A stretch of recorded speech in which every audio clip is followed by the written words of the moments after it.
The Bajoran sector was supposed to be safe. Mal Reynolds had paid good money for that information, slipped credits to a Ferengi trader in a dive bar on a station whose name he'd already forgotten. Safe meant no Alliance patrols, no Imperial cruisers, no questions about the cargo manifest. Safe meant Serenity could slip through like a ghost and make the delivery to the Maquis cell waiting on the colony world of Baiur's outer rim. Safe, Mal was learning, was a relative term in a universe this big. The proximity alarm shrieked through the bridge as Wash yanked the yoke hard to starboard. Red warning lights bathed the cockpit in hellish hues. Through the viewport, Mal saw them, two sleek, predatory vessels bearing down on Serenity's tail, their weapons charging with a hum that made the deck plating vibrate beneath his boots. Dominion, Wash breathed, his voice stripped of its usual humor. Definitely Dominion. Those are Jem'Hadar fighters. We are so screwed. Mal's jaw tightened. He'd heard stories about the Dominion, whispered warnings in spaceport cantinas, desperate transmissions from freighter crews who'd encountered them. An entire civilization from the Gamma Quadrant, bent on conquest. Genetically engineered soldiers that didn't know how to stop fighting. No negotiation. No mercy. Just assimilation or death. Kaylee, I need everything you've got, Mal barked into the comm. Simon, get to the infirmary. River, arms locker. Now. Already here, Captain, River's voice crackled back, sharp and certain. Her precognition had been acting up all week, flashes of violence, images of fire and stars colliding. Mal had learned not to dismiss them. The first volley lit up Serenity's shields like a firecracker display. The ship lurched violently, sending Mal sprawling against the bulkhead. Pain exploded through his ribs, but he pushed it down. No time for broken things. Only time for broken ships and dead crews if he didn't move fast. Evasive pattern Delta, Mal commanded. Pulling himself upright. Take us down. Use the asteroids. But even as Wash threaded Serenity through the dancing rocks of a debris field, Mal knew it wouldn't matter. The Jem'Hadar fighters were faster, meaner, and they had weapons that made Serenity's modest armament look like a child's toy. They were being herded, funneled towards some tactical objective Mal couldn't see. The hunters had experience with prey. Then the stars ahead erupted in weapons fire. A larger vessel decanted from the shadows of a space-folded asteroid, weapons blazing. It was smaller than the Dominion ships but impossibly nimble, cutting through their formation with surgical precision. The lead Jem'Hadar fighter took a direct hit to its starboard nacelle and spiraled out of formation, its trajectory carrying it toward the asteroid field. Holy Mother of, Wash didn't finish. He was already adjusting course, using the new combatant as cover. The new ship was unlike anything Mal had seen in his years running contraband through the black. It had clean lines, Federation aesthetics, but there was something harder about it, something built for war rather than exploration.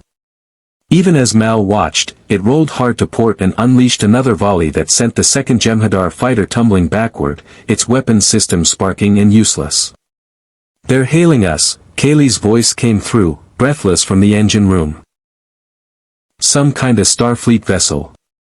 USS. Defiant. Federation. Alliance. Starfleet. The words tasted like poison in Mal's mouth. Don't respond, he ordered. Captain, they're saying we need to break course and follow them to the station. They're saying it's not safe. Damn right it's not safe. Wash, plot a jump. Any heading but toward that ship. But the stars seemed to conspire against him. As Wash's fingers danced across the navigation console, alarms shrieked. Another Jem'Hadar task force was translating in from warp space, cutting off their escape vector.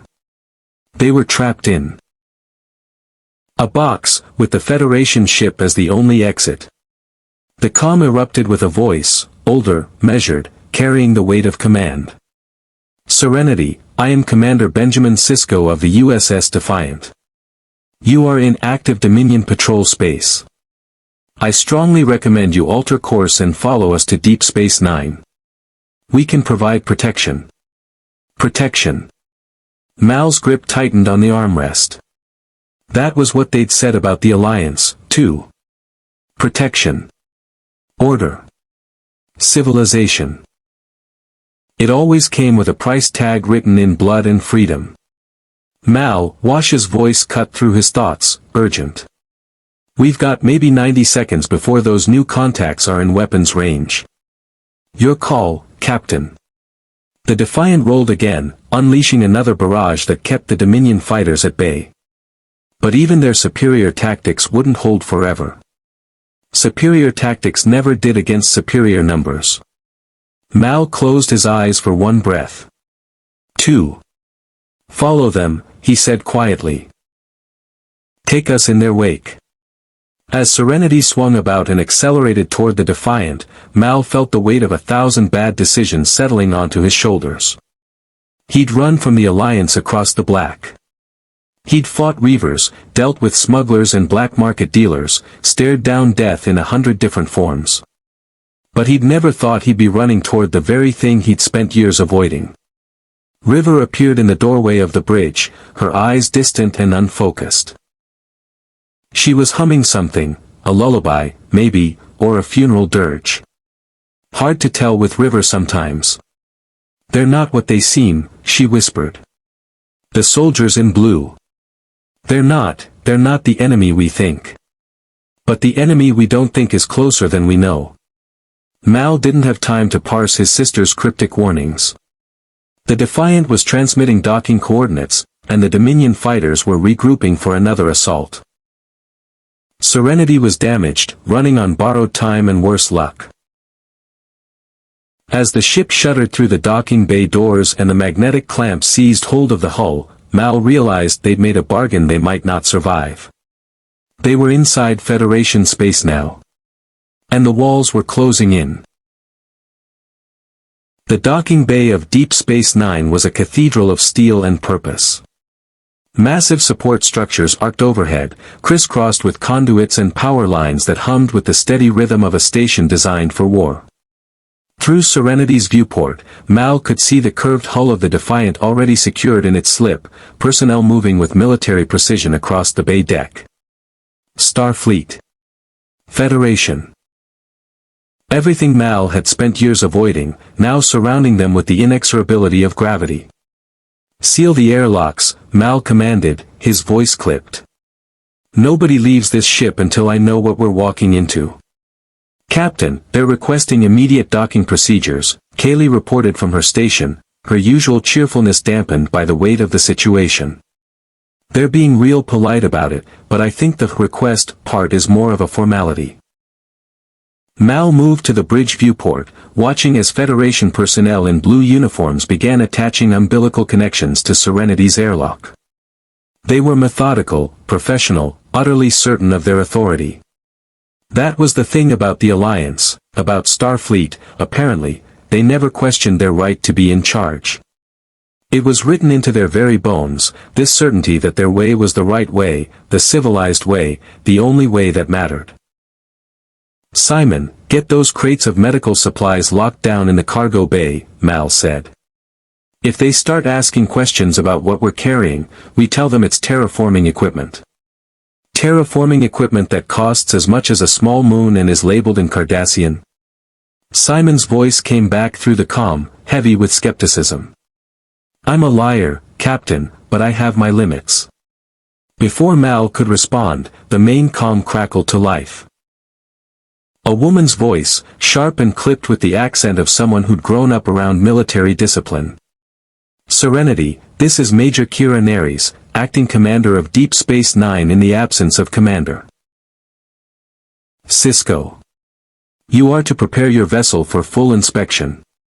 Extend the airlock seal, and all personnel remain aboard until we've completed security protocols.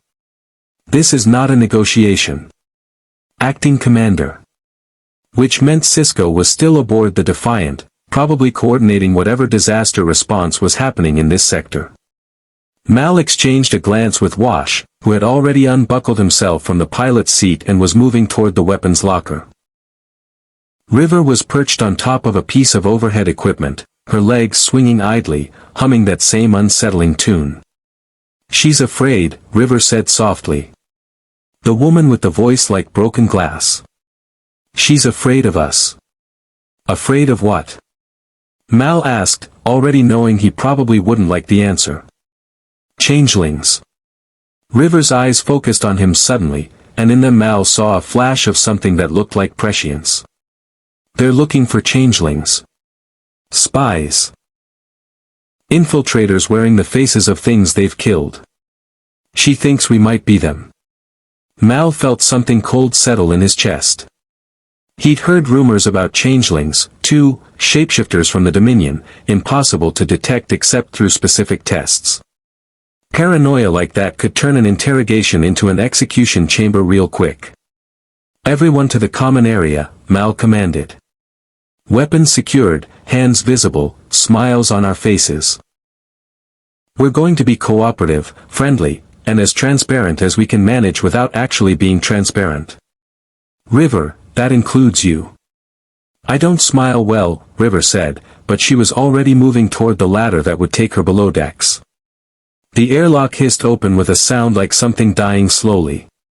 Mal adjusted his coat, the blue one, the one that made him look almost respectable, and positioned himself at the threshold between Serenity's interior and the federal authority that was about to step aboard. The first to enter was a woman with dark skin and darker eyes, her hair pulled back in a tight braid.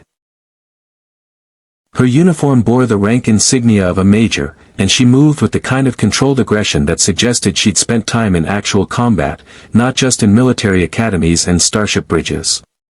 She was followed by 2 security officers in red shirts and a man in a blue uniform with the calm, measured demeanor of someone used to being the smartest person in the room. "Commander Reynolds," the woman said, not quite a question. "Captain Reynolds," Mal corrected mildly. "Serenity is my ship." A flash of something crossed Kira's face, acknowledgement, maybe, or just annoyance at the correction. "I'm Major Kira Neres.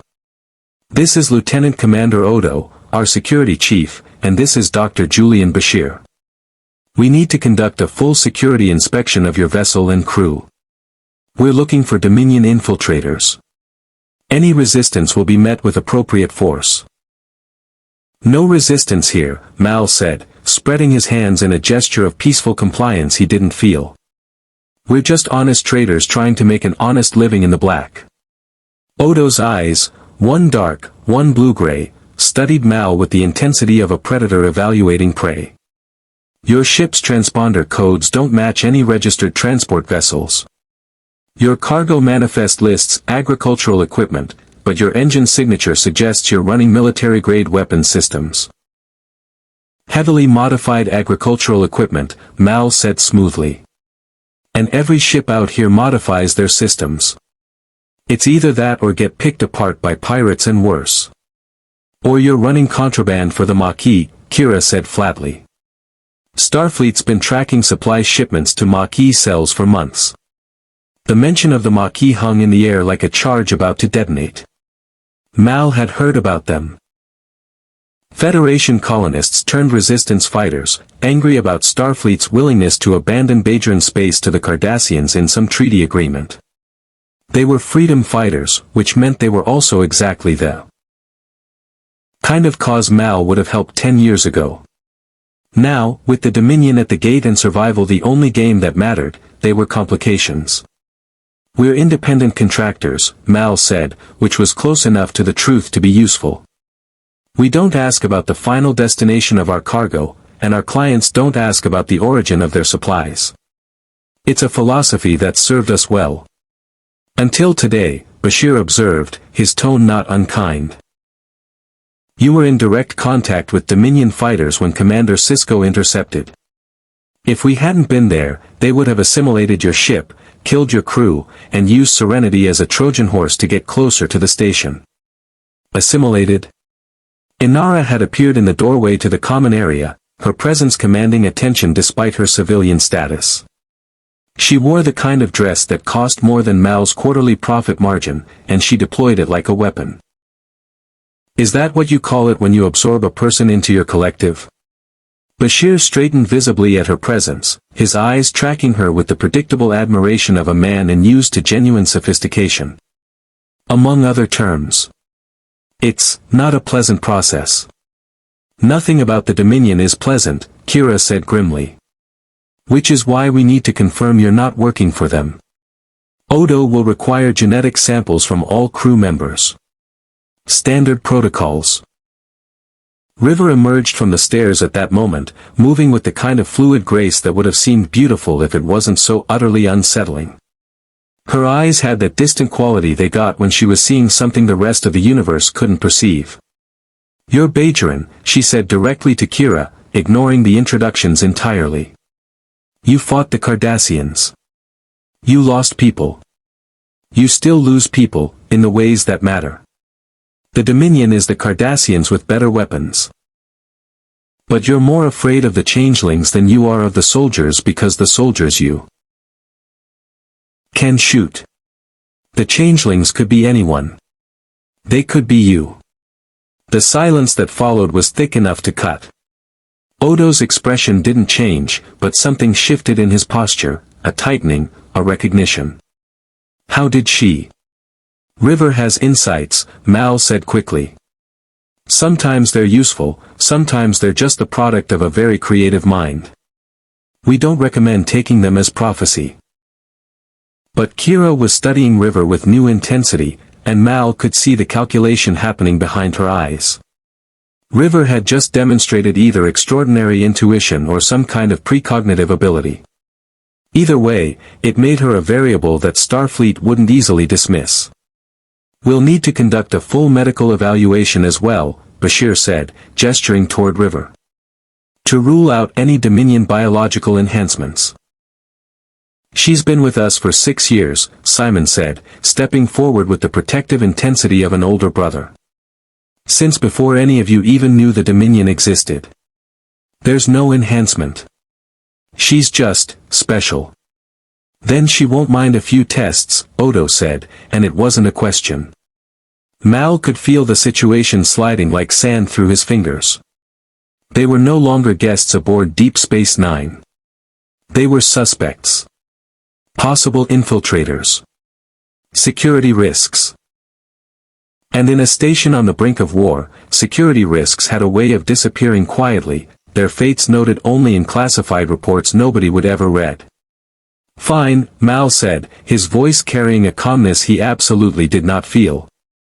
We'll cooperate fully. Run your tests, check your genetics, scan our cargo. We've got nothing to hide. It was a lie, of course. Every person in that room was hiding something. Contraband, associations, secrets that could get them killed if the wrong people started asking the right questions. But it was the kind of lie that kept you breathing.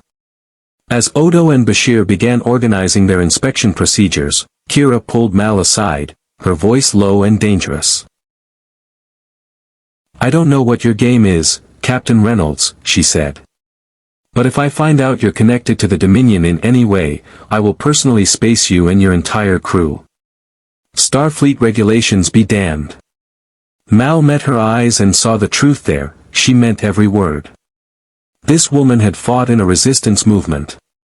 She had killed and lost and survived on terms that made Federation principles look like quaint artifacts. She would do what needed doing. I believe you, Mal said, and he did. Behind them, Serenity's common area filled with the sounds of military procedure, scanning equipment, quiet conversations, the methodical work of people tasked with separating truth from deception. And in the depths of the ship, in spaces the Federation hadn't yet searched, cargo crates of weapons destined for the Maquis remained secured and hidden, ticking like a countdown to a disaster nobody could prevent. The interrogation room on Deep Space Nine was smaller than Mal expected, a cube of gray walls with a single observation window that he could feel watching him like a predator's eye. Across the table sat Commander Sisko, and Mal realized immediately that this was a man who'd made peace with impossible choices. There was a weariness in him that went deeper than fatigue, the kind of bone-deep exhaustion that came from carrying the weight of other people's lives. Captain Reynolds, Sisko began, his voice measured and deliberate. I appreciate your cooperation so far. Major Kira tells me you've been forthcoming about your cargo and crew. That's a good start. Glad to help, Mal said, keeping his expression neutral. We're honest people trying to make an honest living. The Dominion attack was a surprise nobody needed.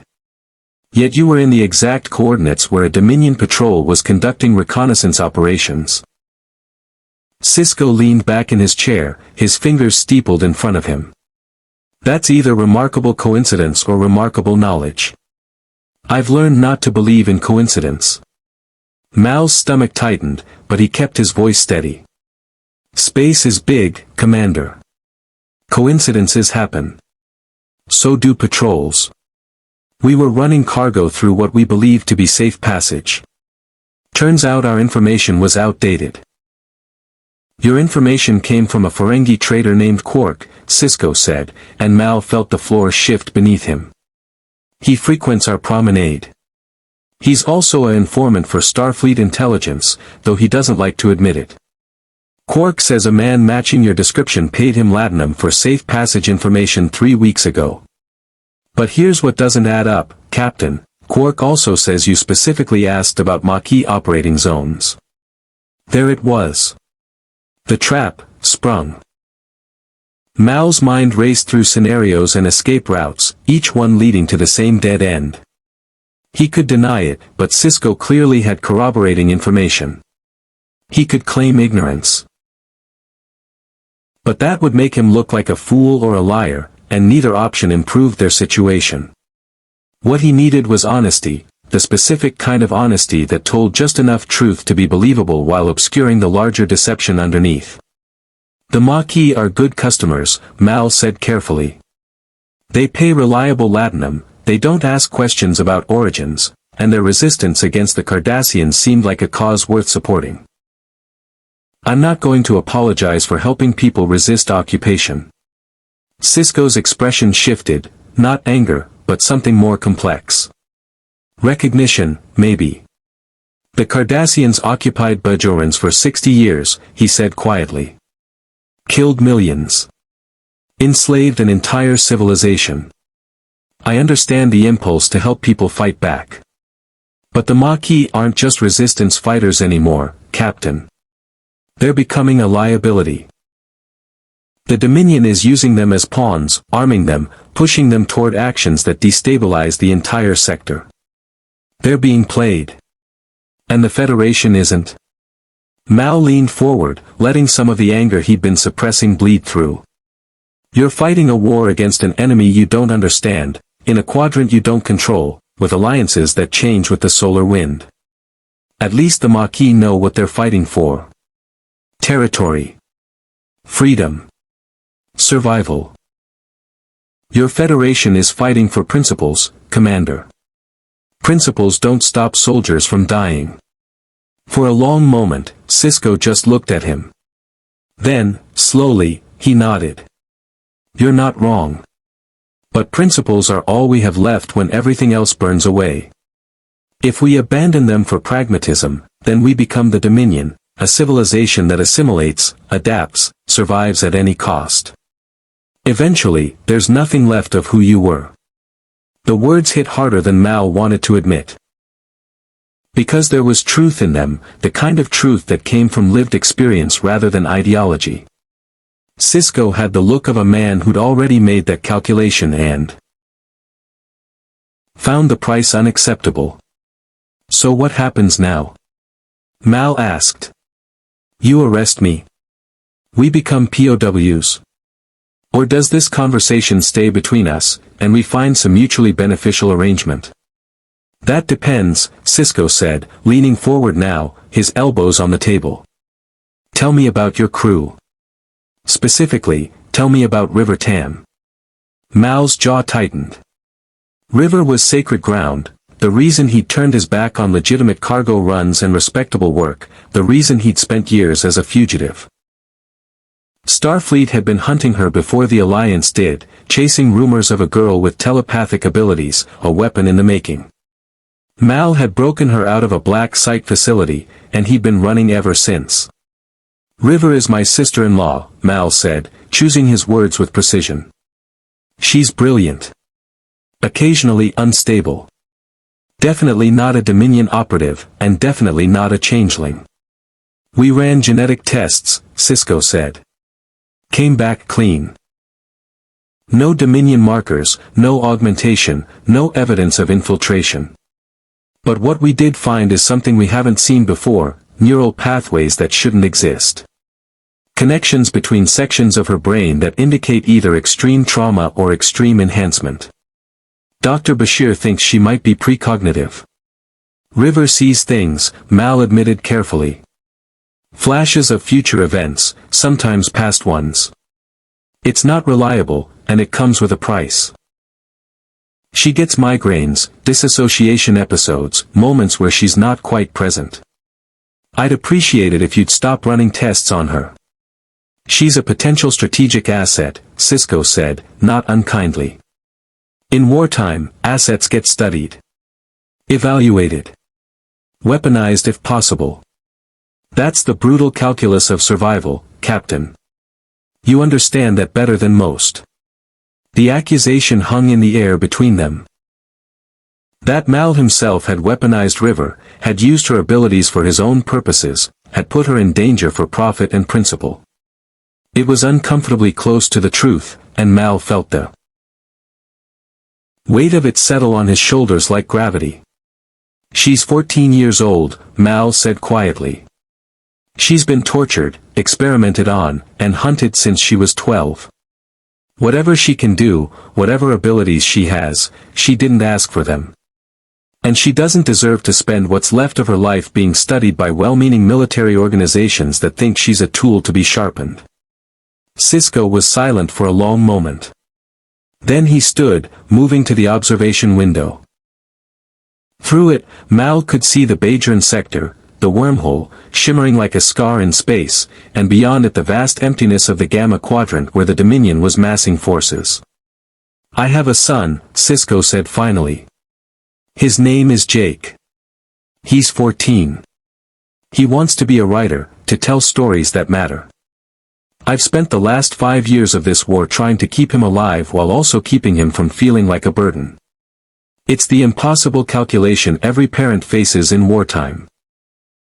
Do you protect your child, or do you let them become part of the solution? Cisco turned back to face Mal. I won't run more tests on your sister-in-law. But I need your help, Captain Reynolds. Not as a fugitive or a smuggler. As a soldier. Mal felt something twist inside his chest. I'm not a soldier. I'm a captain. Same thing in wartime, Cisco said. The Defiant needs a pilot who can think outside standard protocols.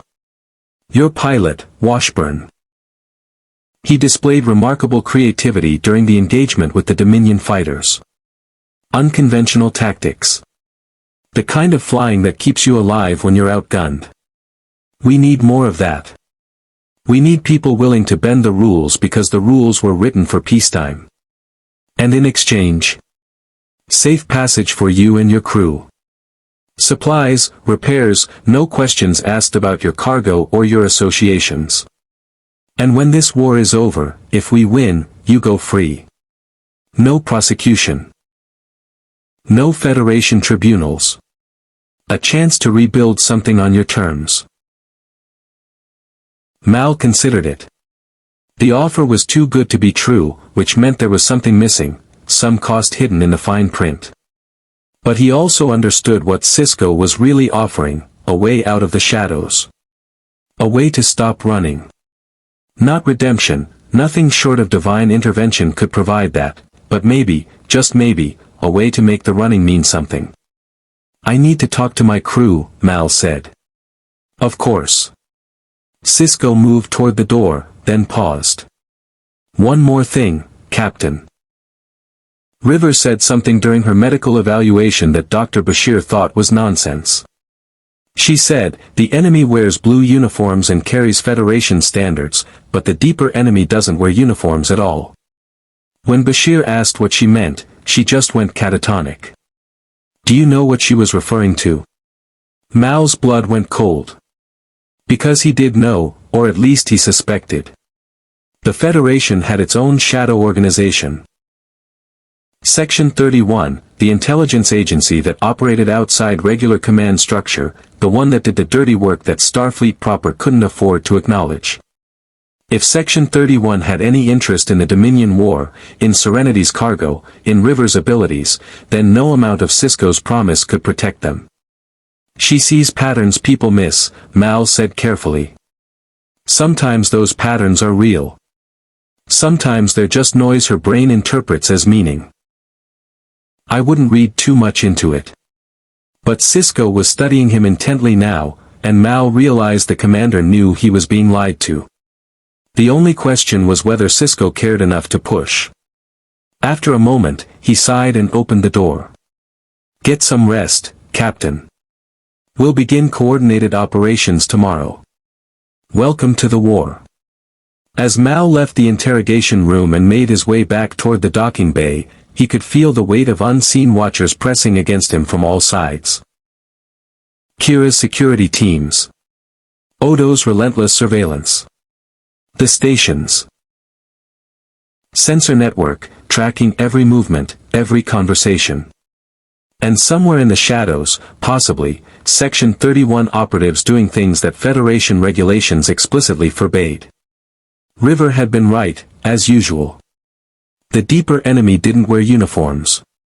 It wore bureaucracy and good intentions, and it was infinitely more dangerous than anything the Dominion could throw at them. Mal made a decision then.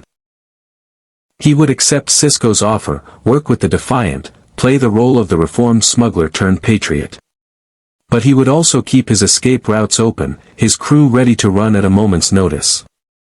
Because trust was a luxury that people like Mal Reynolds couldn't afford. Trust was how you ended up dead in an interrogation room with your principles still intact. The Defiance Bridge was a study in controlled chaos. Officers moved with the practiced efficiency of a crew that had spent months, years, operating under fire, each person knowing their role down to the millisecond. Wash stood near the helm station, conversing with a lean, gray-haired man whose nameplate read Chief O'Brien, and Mal could see something passing between them, a recognition of kindred spirits, the kind of understanding that only other pilots and engineers possessed.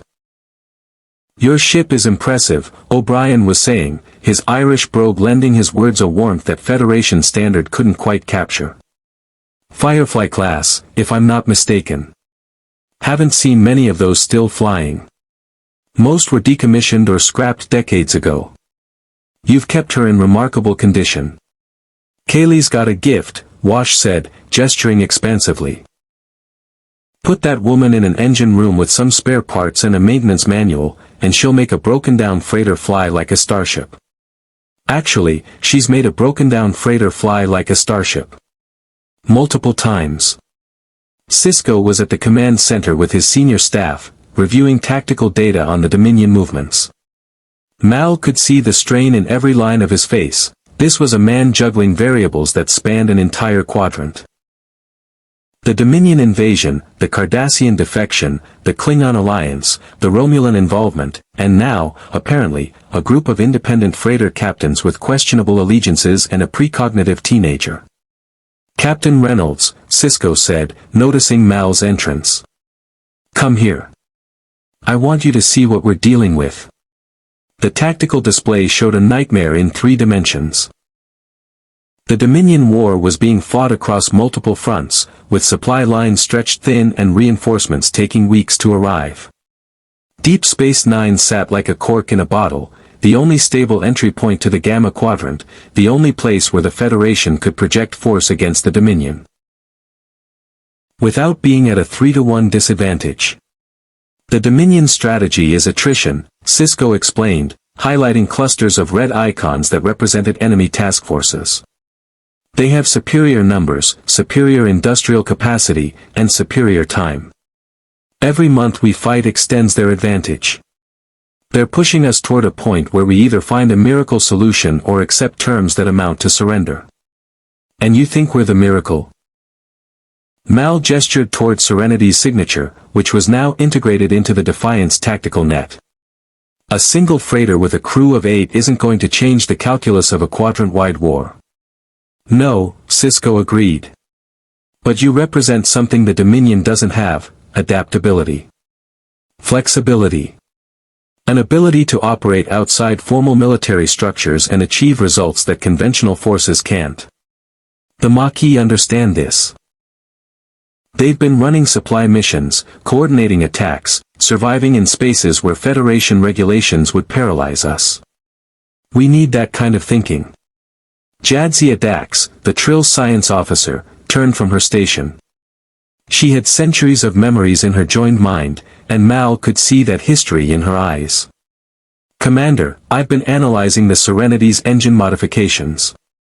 They're extraordinary. Whoever engineered those upgrades understood warp field dynamics in ways that contradict our current models. It's almost as if they were working from a completely different technological paradigm.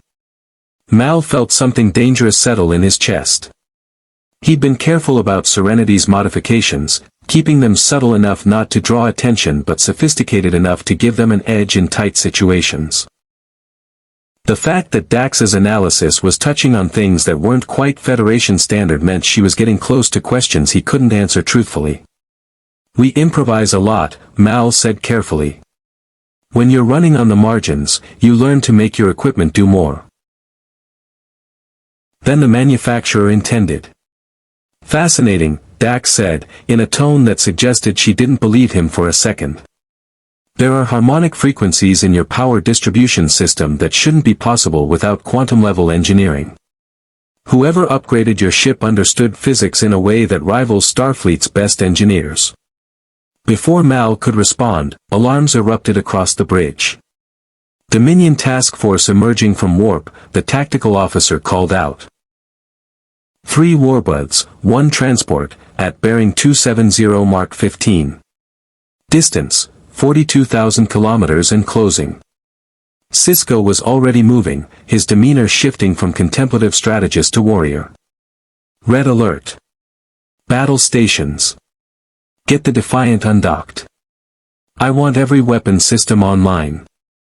The bridge dissolved into controlled motion. The Defiant's engines powered up with a hum that Mal felt in his bones, different from Serenity's more gentle acceleration. This was a ship built for violence, designed from the keel up to project Federation power through superior firepower and tactics. Captain Reynolds, Sisko said, turning to Mal, I'm going to ask you to do something that breaks about 17 different Federation regulations. I need the Serenity to position herself on the Dominion fleet's starboard flank. Your unconventional tactics might give us an opening. Mal looked at Sisko and saw what he'd suspected from the beginning. This was a commander willing to bend the rules because the rules were written for a universe that no longer existed. That made him either a visionary or a fool. Possibly both. Wash, you hear that? Mal tapped his comm. Already plotting the course, Wash's voice came back, crisp and professional. We can be in position in 90 seconds.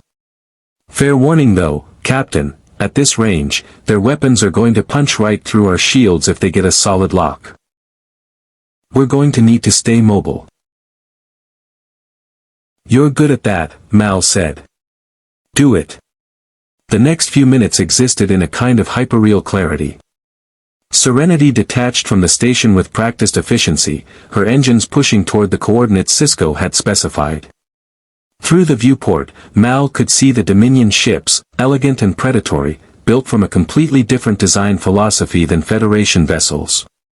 They were efficient rather than beautiful, purposeful rather than exploratory. They existed to conquer. Weapons charging, the Dominion tactical frequency crackled. Target the Starfleet vessel first. Leave the transport for assimilation. A transport. They were planning to capture the station's personnel, to add their knowledge and resources to the collective. The casual horror of it struck Mal in a way he hadn't expected. These weren't just enemy warships. They were harvesters, designed to reap civilizations and break them down into component parts. Incoming fire, Jadzia called out as the Defiant bucked under the impact of the first volley. Shields flared brilliant blue against the emerald glow of Dominion plasma weapons. Starboard shields at 70% and dropping. All hands, brace for impact, Cisco commanded, his voice steady even as the ship shook around them. Chief, divert auxiliary power to forward shields. Helm, evasive pattern Klingon 3.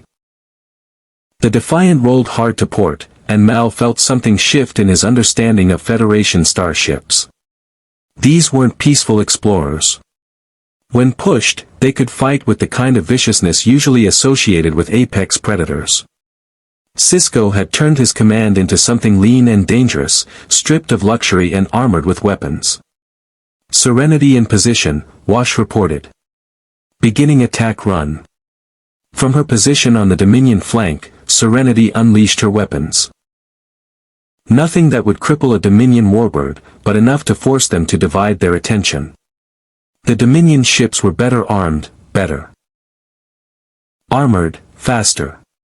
But they were designed to fight in predictable ways, following tactical doctrines that assumed superior firepower would overwhelm resistance. Wash didn't fight that way.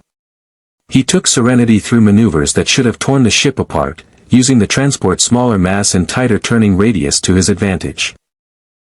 Every time a Dominion vessel tried to target him, he was already gone, moving to a new position, making coordinated attacks with the Defiant that forced the enemy to choose between multiple threats. "That's remarkable flying," O'Brien said, and there was genuine admiration in his voice. "He's treating the Dominion ships like they're stationary targets." "He's treating them like they're bigger and slower," Mal corrected. "Which they are. You use what you have." But even as Serenity danced through the battle space, Mal could see the mathematics working against them. The Dominion ships were regrouping, adapting their tactics, concentrating their fire. They were learning. That was the real power of the Dominion, not their weapons or their numbers, but their ability to evaluate, adapt, and overcome. "Serenity, your starboard shield is failing," Jadzia reported. "Fall back to defensive posture." "Can't do that," Wash's voice came back, strained. "If we back off, they'll focus fire on you. We're committed to this run." Mal saw it then, the moment when one of the Dominion warbirds got a solid lock on Serenity, when the geometry of space and weapons fire aligned in a way that left no escape route. A plasma bolt tore through Serenity's shields like they were gossamer, and Mal felt the impact through his entire body even though he was on the Defiant. "Serenity's been hit," the tactical officer called. "Starboard shield generators offline, hull breach in engineering compartment 3, systems cascading failure." "Kaylee." Mal was already moving toward the Defiant's transporter room, but Cisco grabbed his arm. "We're bringing them out," Cisco said, gesturing to Bashir, who was coordinating with Serenity's medical systems. "Chief O'Brien is routing emergency power through the station's transporters. They're getting everyone to safety." Through the viewport, Mal watched as Serenity began to fall behind, her engine stuttering, her weapons going dark. The Dominion ships moved in for the kill, ready to finish what they'd started. And then, suddenly, something changed. "Wormhole opening," Jadzia announced with shock in her voice. "Admiral Cisco, incoming Klingon battle cruisers. They're engaging the Dominion task force." The Klingon arrived like an avalanche, their heavy weapons carving through Dominion formations with blunt force efficiency. The Dominion vessels, still focused on Serenity and the Defiant, had to divide their attention further. In that moment of chaos, Cisco made his decision. "Helm, hard about. Maximum warp toward the station. Get us back to dock. Serenity, stand by for emergency docking procedures." The Defiant jumped to warp, leaving the battle behind. And when they emerged near DS9, Mal could see Serenity on approach vectors, smoking and crippled but still intact. Still alive. But as Mal rushed through the corridors toward the docking bay, he couldn't shake the feeling that they'd just passed some kind of threshold. They'd fought the Dominion as allies now, Federation and Independent working in concert. And they'd survived. The question was, for how much longer? The damage assessment took 6 hours. Serenity's starboard side was a constellation of scorched hull plating, vented atmosphere, and exposed conduits that bled coolant like wounded flesh. The engineering compartment was a total loss. The explosion had killed 2 of the 3 backup power systems, and Kaylee was currently in the station's infirmary being treated for thermal burns on her left side and hands. She'd managed to isolate the damage before the cascade could spread to the main reactors, an act of engineering brilliance that had probably saved the ship's life. Simon sat across from Mal in the Defiance briefing room, his hands trembling slightly as he held a cup of coffee he wasn't drinking. "She's going to be fine," he said, the words carrying the rhythm of a mantra he'd been repeating. "Bashir says the burns are 3rd degree, but they're treatable. She'll recover full function in the hands within a few weeks. She's Kaylee, she's tougher than starship hull plating." Mal nodded, but his mind was elsewhere. River sat at the far end of the table, her eyes tracking something invisible to everyone else. She'd been doing that since the battle ended, staring at nothing, occasionally muttering phrases that sounded almost like equations, almost like poetry, almost like prophecy. "They're adapting faster than expected," Jadzia Dax was saying, her voice carrying the weight of centuries of military observation.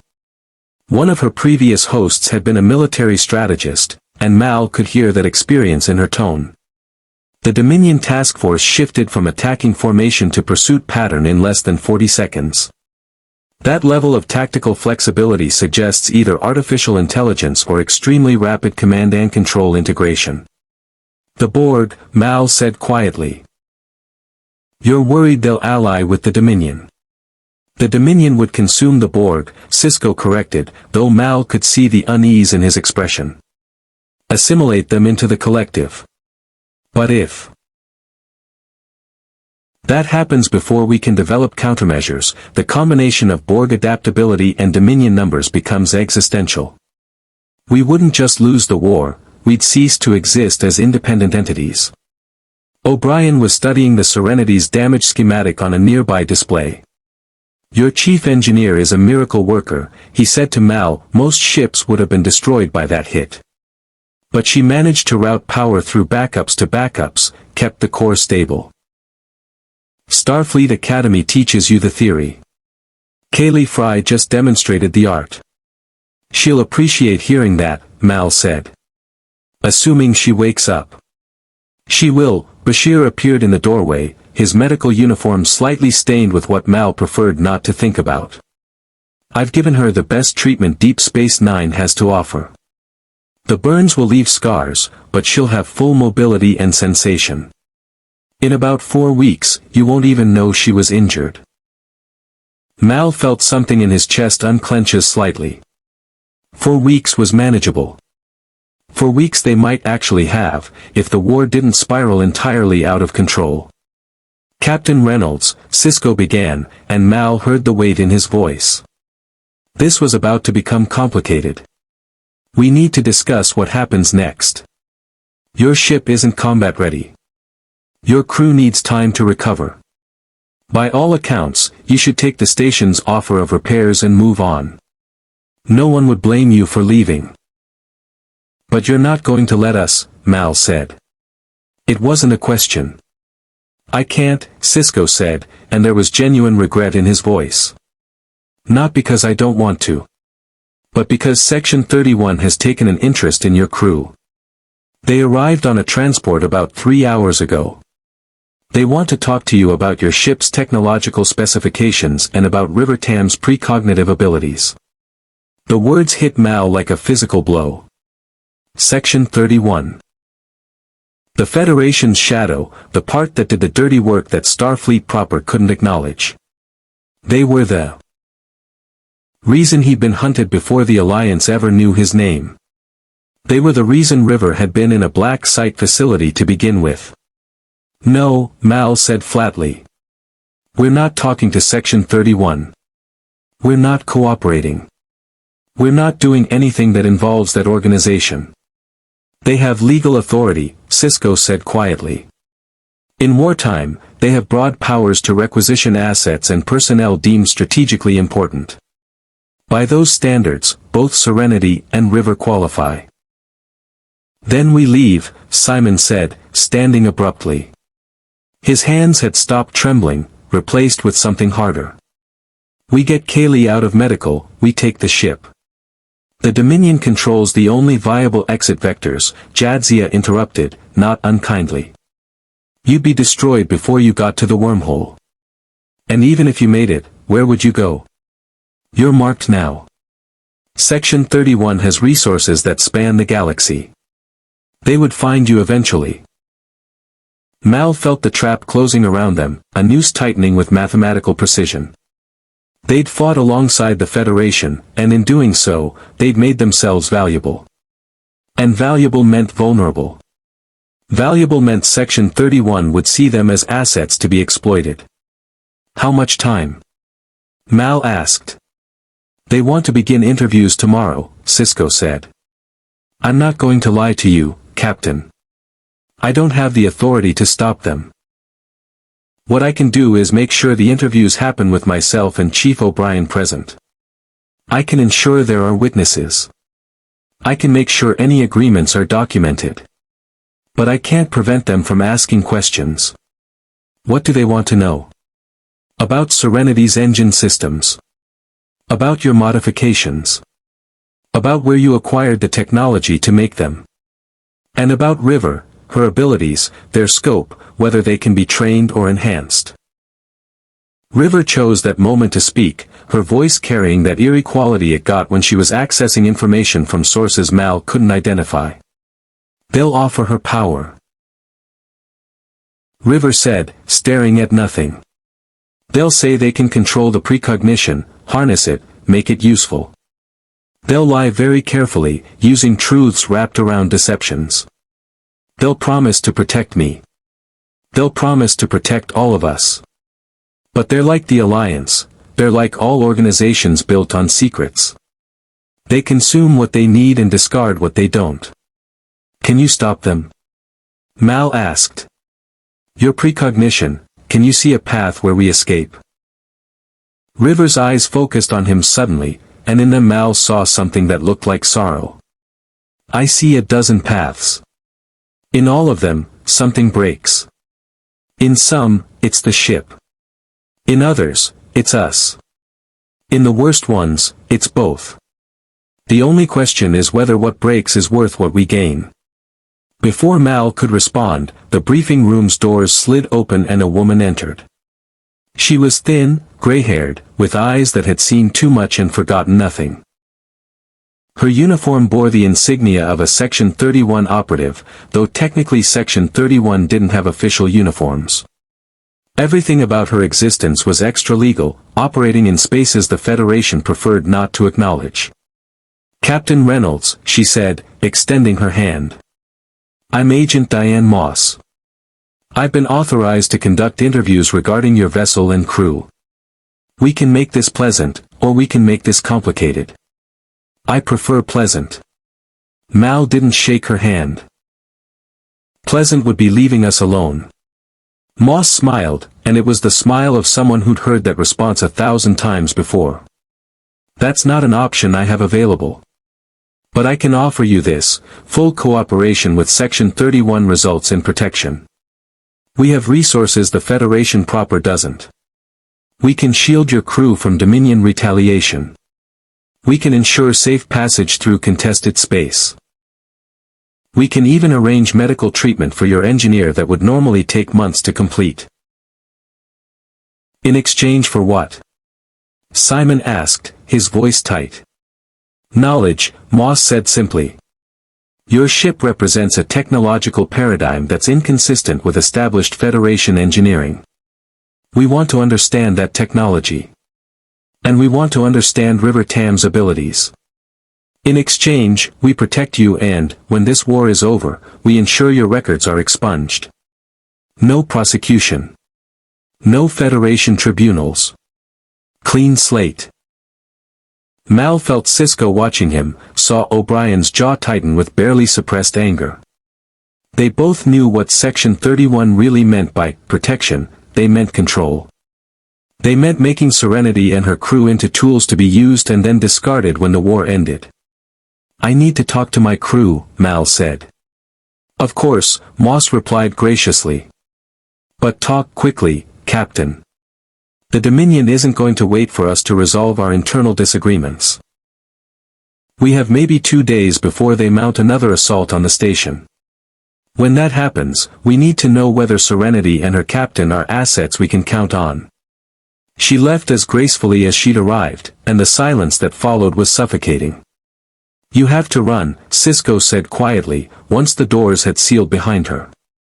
"I know I just told you that you couldn't, but that was before Section 31 got involved. They have resources beyond Starfleet's reach. If they decide you're too dangerous to live, there's nothing I can do to protect you. The Dominion will destroy us before we reach the wormhole," Mal said. "Maybe," O'Brien interjected. "Or maybe not. I've been looking at the tactical patterns. There's a route through the asteroid field that the Dominion hasn't been using. It's dangerous, tight passages, radiation hazards, but it's possible. I can give you coordinates, get you to a supply cache I've hidden in the Bajoran sector. After that, you're on your own." Mal studied the chief, trying to understand what motivated a Federation engineer to help a smuggler escape from his own government. But O'Brien just looked sad, the way people looked when they'd learned that ideals and reality were fundamentally incompatible. "Why would you help us?" Mal asked. "Because I've seen what Section 31 does to people," O'Brien said quietly.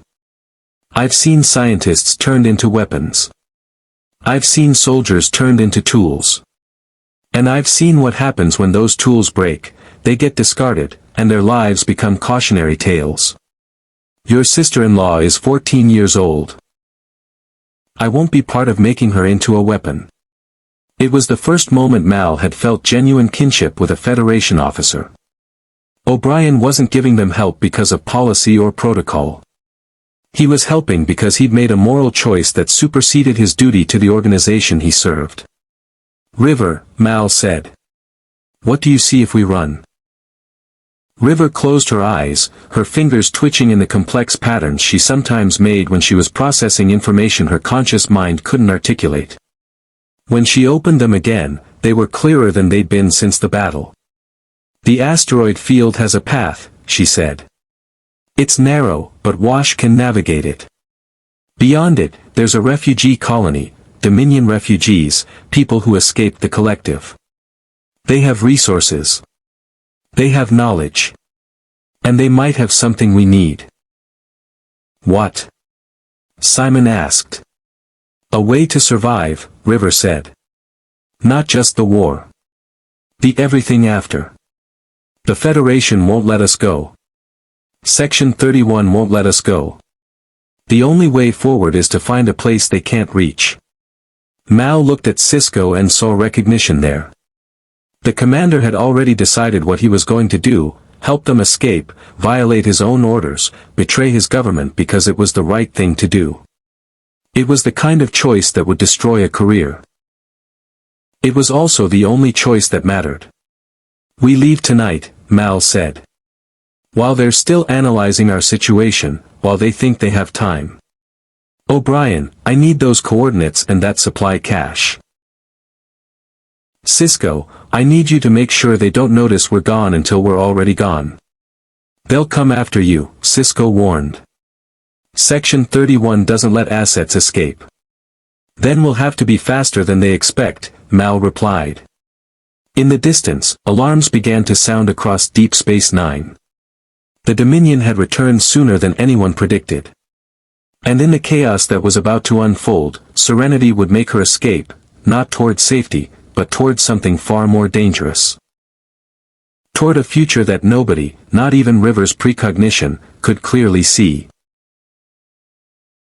The Dominion assault on Deep Space Nine was catastrophic and precise. 3 heavy warbuds emerged from the wormhole in a coordinated strike pattern, their weapons targeting the station's shield generators with mathematical accuracy. Explosions cascaded across the upper pylons, and Mal watched from Serenity's bridge as sections of the station that had seemed permanent and immutable suddenly became vulnerable, crumbling under the weight of concentrated firepower. "Defiant is launching," Wash reported, his fingers dancing across the helm controls with the kind of fluidity that only came from years of living in a pilot's seat. "They're moving to intercept the lead warbird. Station shields are at 40% and falling." The docking bay trembled as another volley struck home. Mal felt it in his bones, the resonance of structural failure, the knowledge that they were running out of time measured in seconds rather than minutes. "Get us loose," Mal commanded. "Now." Serenity's moorings disengaged with a metallic shriek. The ship's engines, still partially damaged from the previous engagement, groaned under the strain as Wash pushed them toward maximum impulse. Through the viewport, Mal could see the Defiant engaging the lead Dominion warbird, trading fire with a vessel that outmassed her 3-1. It was brave and stupid and exactly what Starfleet would do. "They're clearing a path for us," Jadzia's voice came through on the emergency frequency Cisco had provided. "Go. We'll hold them as long as we can." Mal wanted to acknowledge the sacrifice they were making, wanted to thank them for giving Serenity a chance at escape. But there was no time for gratitude.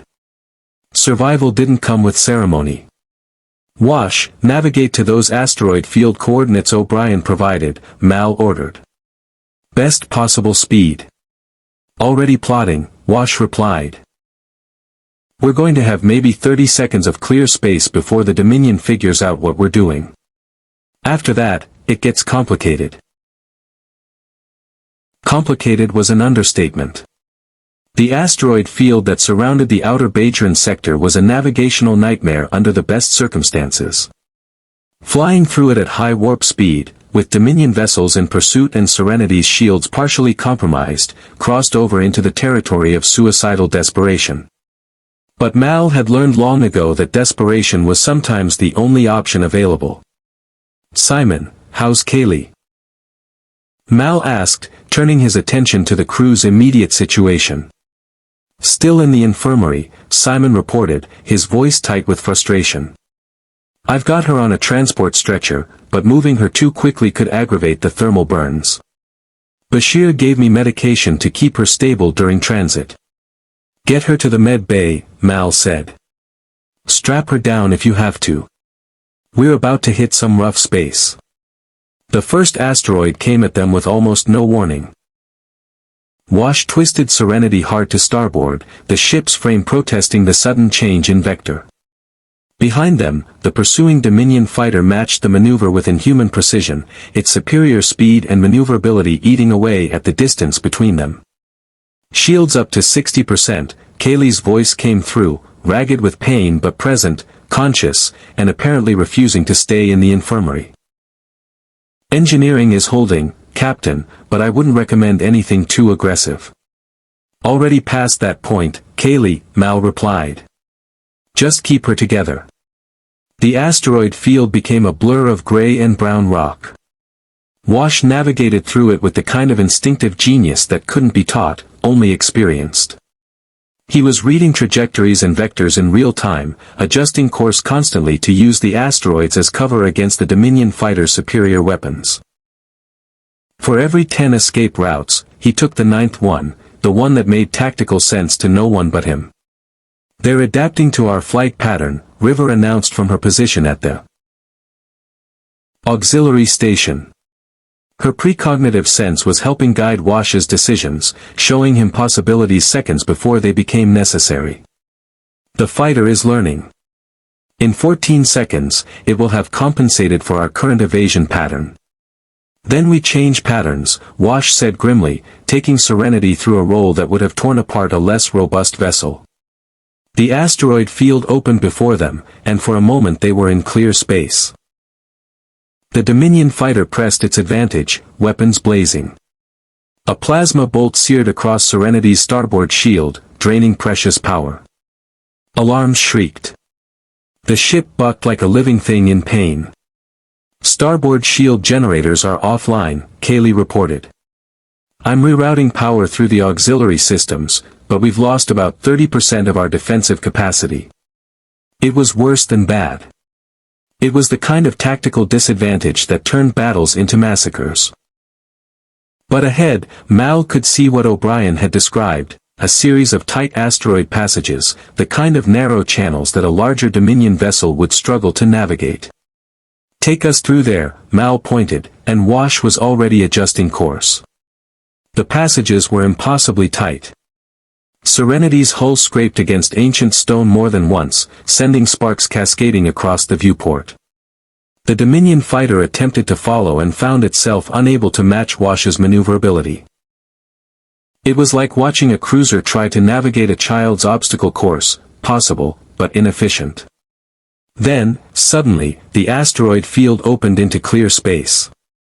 Beyond it lay something that looked almost impossible, a planet wreathed in energy fields, its surface obscured by what appeared to be advanced cloaking technology. But to Serenity's sensors, which O'Brien had modified with Section 31 countermeasures, the cloak was transparent. There was a settlement down there. Lights.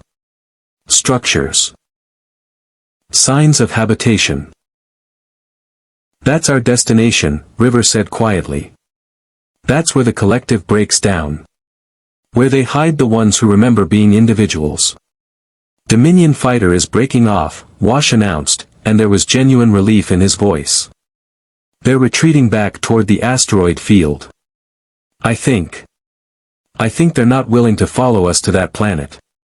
Mal understood why after a moment's thought. A planet cloaked with technology advanced enough to fool Dominion sensors, inhabited by people who'd escaped the collective, that was a threat to Dominion expansion. It was also something that could potentially be negotiated with, reasoned with. The Dominion didn't negotiate. They assimilated or they destroyed. The existence of this planet, with its independence and its secrets, challenged their entire worldview. Take us down, Mal ordered. And raise shields, full power this time. We don't know who lives down there or whether they'll be friendly. The descent through the planet's upper atmosphere was smooth, almost eerily smooth. The cloaking field parted for them like a curtain, revealing a world that was simultaneously alien and familiar. Massive structures rose from green plains, architecture that suggested both advanced technology and an appreciation for natural aesthetics. There were gardens. Water features.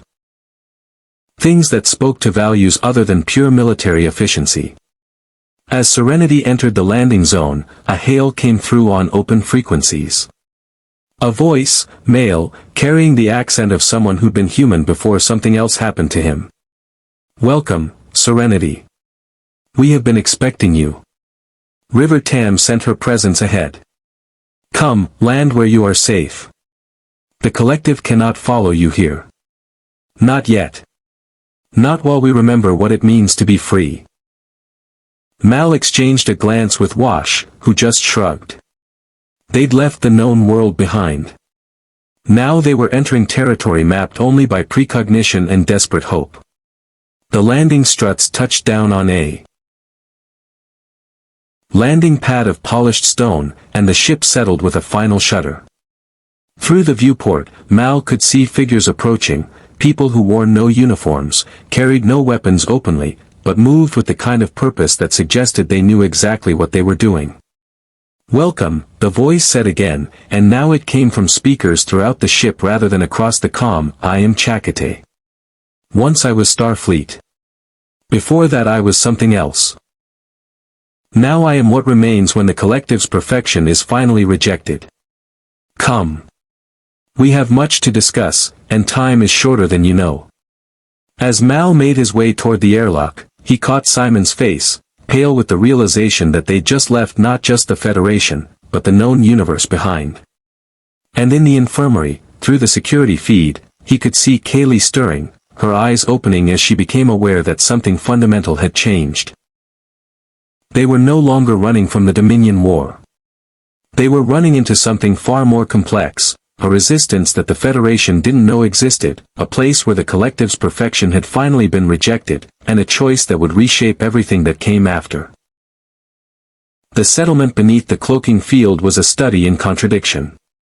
Advanced technology coexisted with organic gardens, military-grade sensor arrays sat beside meditation platforms, and everywhere Mal looked he saw evidence of a civilization caught between two irreconcilable states of being. The people moved with purpose but also with something else, a kind of deliberateness that suggested every action required conscious choice rather than instinctive response. Chakotay was waiting in what appeared to be a command center, though it lacked the sterile efficiency of either Starfleet or Dominion military structures. Instead, the walls were adorned with artwork, paintings of worlds, sculptures of abstract concepts, objects that served no tactical purpose but existed purely because someone had decided beauty mattered. Serenity's captain, Chakotay said, extending his hand. His appearance was striking. Human-seeming, but with faint technological implants visible beneath his skin, barely noticeable unless you knew what you were looking for. I'm Chakotay. I was once part of Starfleet's Delta Quadrant operations. Then I was assimilated by the Borg.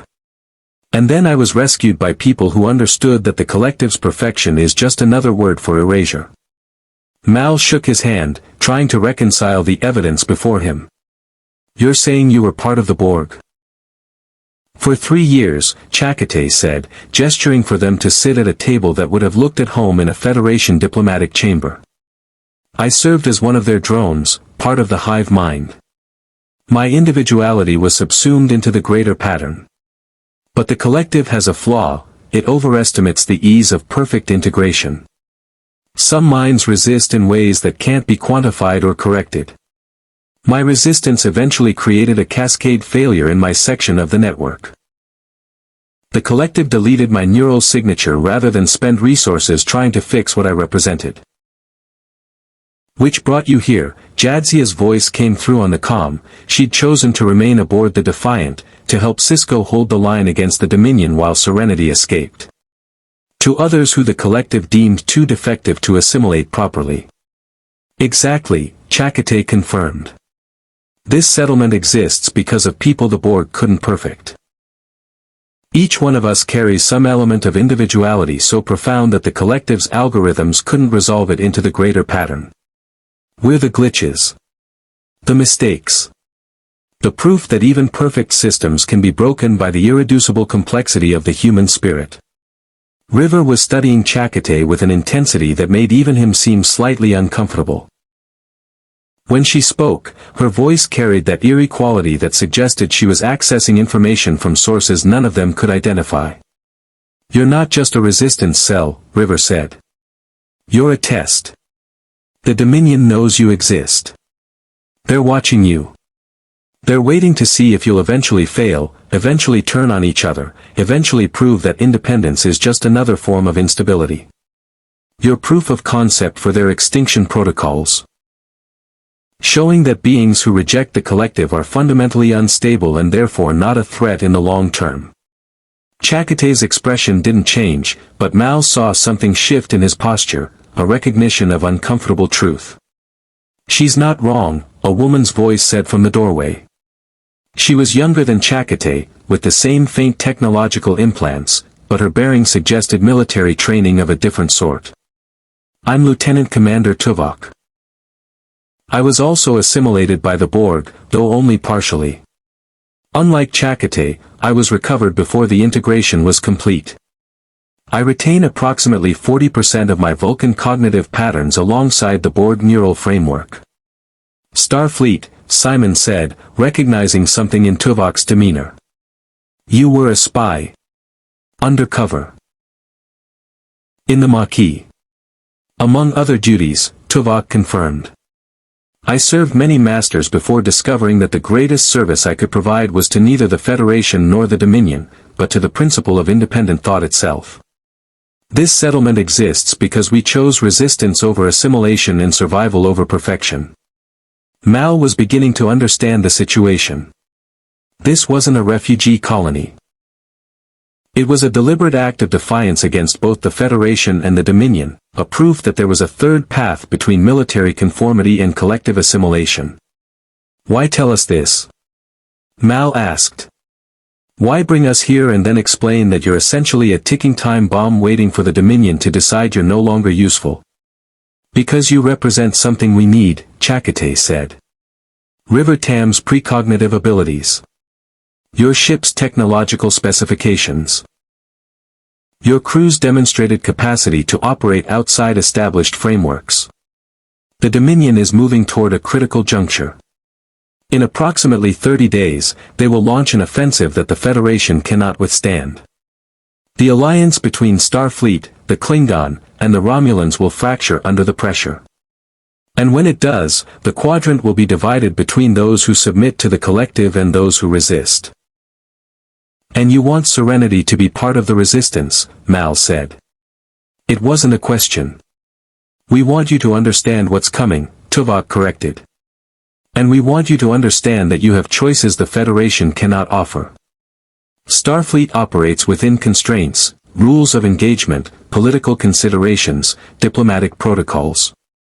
We operate from a position of pure pragmatism. We do what is necessary to survive, unencumbered by the weight of bureaucracy. Unencumbered by the weight of ethics, Simon said sharply. You're describing a philosophy indistinguishable from the Dominion's. Are we? Chakotay asked calmly. The Dominion assimilates because perfection requires homogenization. We resist because imperfection is the source of all true strength. We preserve difference. We encourage debate. We accept loss and failure as necessary components of growth. These are not Dominion values. These are the values of beings who have learned that the price of perfection is the erasure of everything that makes life worth living. Kaylee appeared then, limping slightly despite Simon's protests that she should remain in the medical bay. Her bandaged hands were wrapped in a kind of advanced dermal regeneration field that Bashir had provided before they escaped. She was favoring her left side, but her eyes were bright with the kind of curiosity that nothing could suppress. Your ship, she said, not bothering with introductions or social pleasantries. I can see parts of it through the viewport. It's got hybrid technology. Borg components integrated with something else. Something older. Tuvok inclined his head in acknowledgement. Our vessel, the Sutherland, was recovered from a Dominion salvage operation. She contains elements from 17 different spacefaring civilizations, some assimilated by the Borg, some conquered by the Dominion, some simply encountered and catalogued. We've learned to make them work in concert rather than competition. That's... Kaylee's eyes were distant, the way they got when she was processing something that delighted and frustrated her simultaneously. That shouldn't work. The power distributions alone would create a cascade failure in any normal system. It shouldn't work, Chakotay agreed. But it does. Because those who maintain it understand that systems don't have to follow the rules we're taught they must follow. Your ship, the Serenity, demonstrates the same principle. O'Brien told us about your modifications, the harmonic frequencies, the quantum-level engineering. You've created something that shouldn't be possible. We want to understand how. Mal felt the situation crystallizing in a way he didn't like. This wasn't recruitment. This was acquisition. These people, Chakotay, Tuvok, and however many others inhabited this settlement, they'd escaped the collective only to recreate its essential logic, the idea that individuals existed to serve a larger purpose, that personal autonomy was negotiable in service to strategic necessity. We're not staying, Mal said flatly. We appreciate the shelter, the information, the chance to catch our breath. But we're not becoming part of your resistance network. We're not going to let Serenity become a tool for anyone's war, the Federation's, the Dominion's, or yours. I understand, Chakotay said, and his tone suggested he genuinely did. But understand this in return, there is no away anymore. The Dominion war isn't localized to the Alpha Quadrant. It's expanding to every corner of known space. In 30 days, the Federation's position will be untenable. In 60, the Dominion will control enough territory to begin integration operations across multiple sectors. In 90 days, resistance will be a historical artifact rather than a viable strategy. Then we'll find somewhere to hide, Mal replied. Some corner of the galaxy they haven't reached yet. There is no such place, River said softly, her eyes still fixed on Chakotay with that eerie intensity. I see the timelines branching. In most of them, we die. In the others, we change. Everything changes. The question is whether we change on our terms or someone else's. Tuvok stood, and when he moved toward them, it was with the kind of deliberate precision that suggested he was performing a calculation rather than acting on impulse. We have something you need to see, he said. It's in our sensor archives. Information about the Dominion's true objectives. Information the Federation doesn't possess and wouldn't act on even if they did. Why would we want that? Simon asked. Because it explains why the Dominion is really fighting this war, Tuvok replied. And because once you understand their true objectives, you'll understand why the Federation's strategy is fundamentally flawed. Whether you decide to act on that information or not will be your choice. But you should at least have the facts. Mal exchanged a glance with Simon, then with Kaylee, who was watching the proceedings with the clinical detachment of someone evaluating whether a system was worth maintaining. River, predictably, was already nodding. She'd apparently seen this moment in her precognitive visions and had already accepted its necessity. Show us, Mal said, against every instinct that screamed at him to refuse. But after we see it, we're leaving. Repairs, resupply, and then we're gone. Chakotay smiled slightly. I'll believe that when you're actually leaving, Captain. Come. The archives are this way.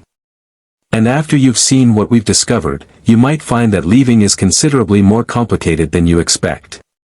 As they followed Chakotay deeper into the settlement, Mal could feel the walls closing in again. But this time, they weren't walls of physical force or military authority. They were walls of knowledge. Of understanding that the problem with having information is that you can never genuinely pretend you don't have it. Whatever he was about to learn would change his calculations about what was possible, what was necessary, what was acceptable in service to survival. And Mal had learned enough about the universe to know that some knowledge couldn't be unknown, no matter how desperately you might wish otherwise. The sensor archives were housed in a chamber that existed somewhere between a library and a war room. Holographic displays floated in three-dimensional space, showing star charts marked with what appeared to be Dominion supply routes, staging areas, and something else, massive construction projects in regions of space that the Federation had assumed were empty. This is what we've pieced together from fragments, Tuvok explained, manipulating the displays with practiced gestures.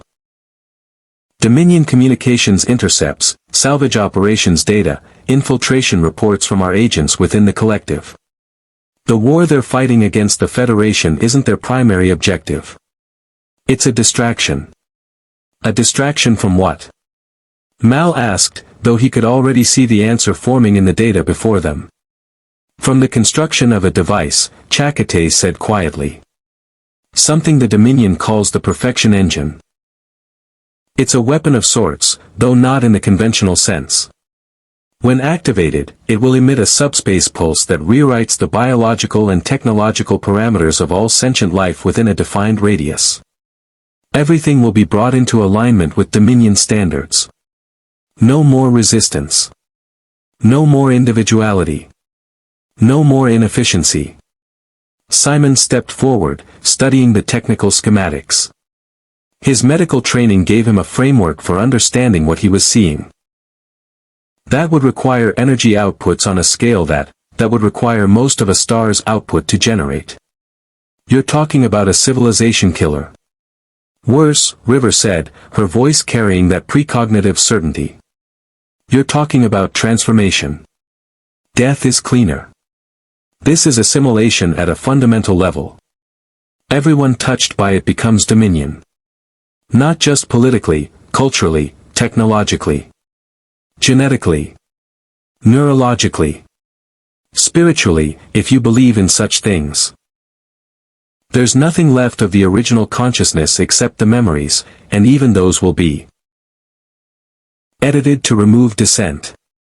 The device is approximately 70% complete, Tuvok reported, pulling up construction timelines.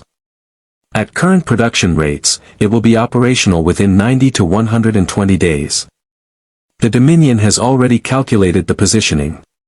It will be placed at a Lagrange point equidistant from the Bajoran sector and the Federation's core worlds. Once activated, it will integrate roughly 40% of Federation space. Mal felt something cold settle in his chest. And the Federation doesn't know about this? Starfleet intelligence suspects something, Chakotay said. But they lack the specificity to act. And even if they had confirmation, their strategic response would be predictable.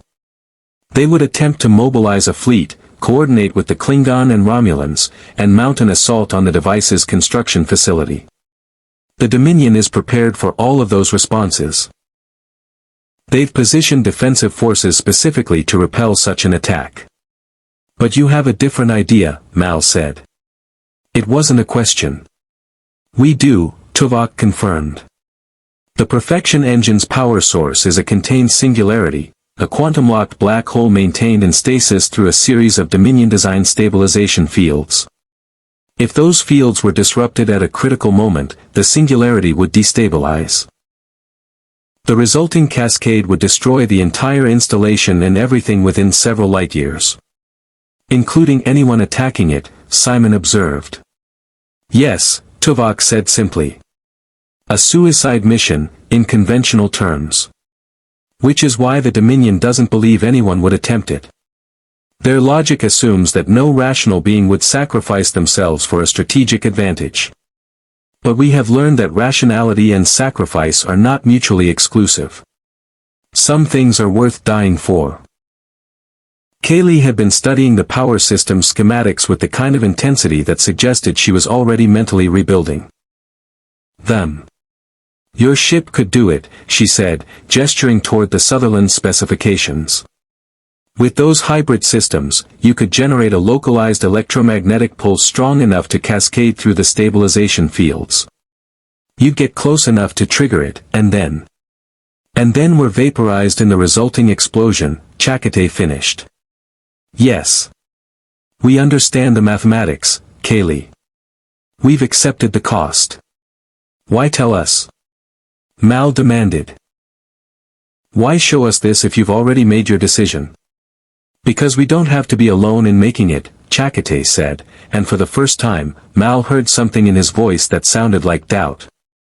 The Dominion expects one resistance cell to eventually mount an attack on the device.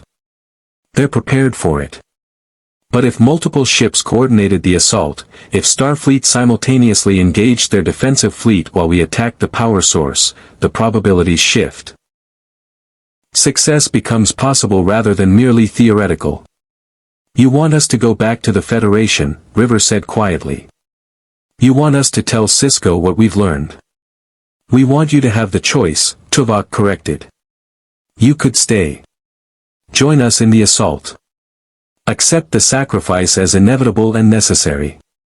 Or you could return to the Federation, share this information with Cisco, and let Starfleet make their own calculations about acceptable losses.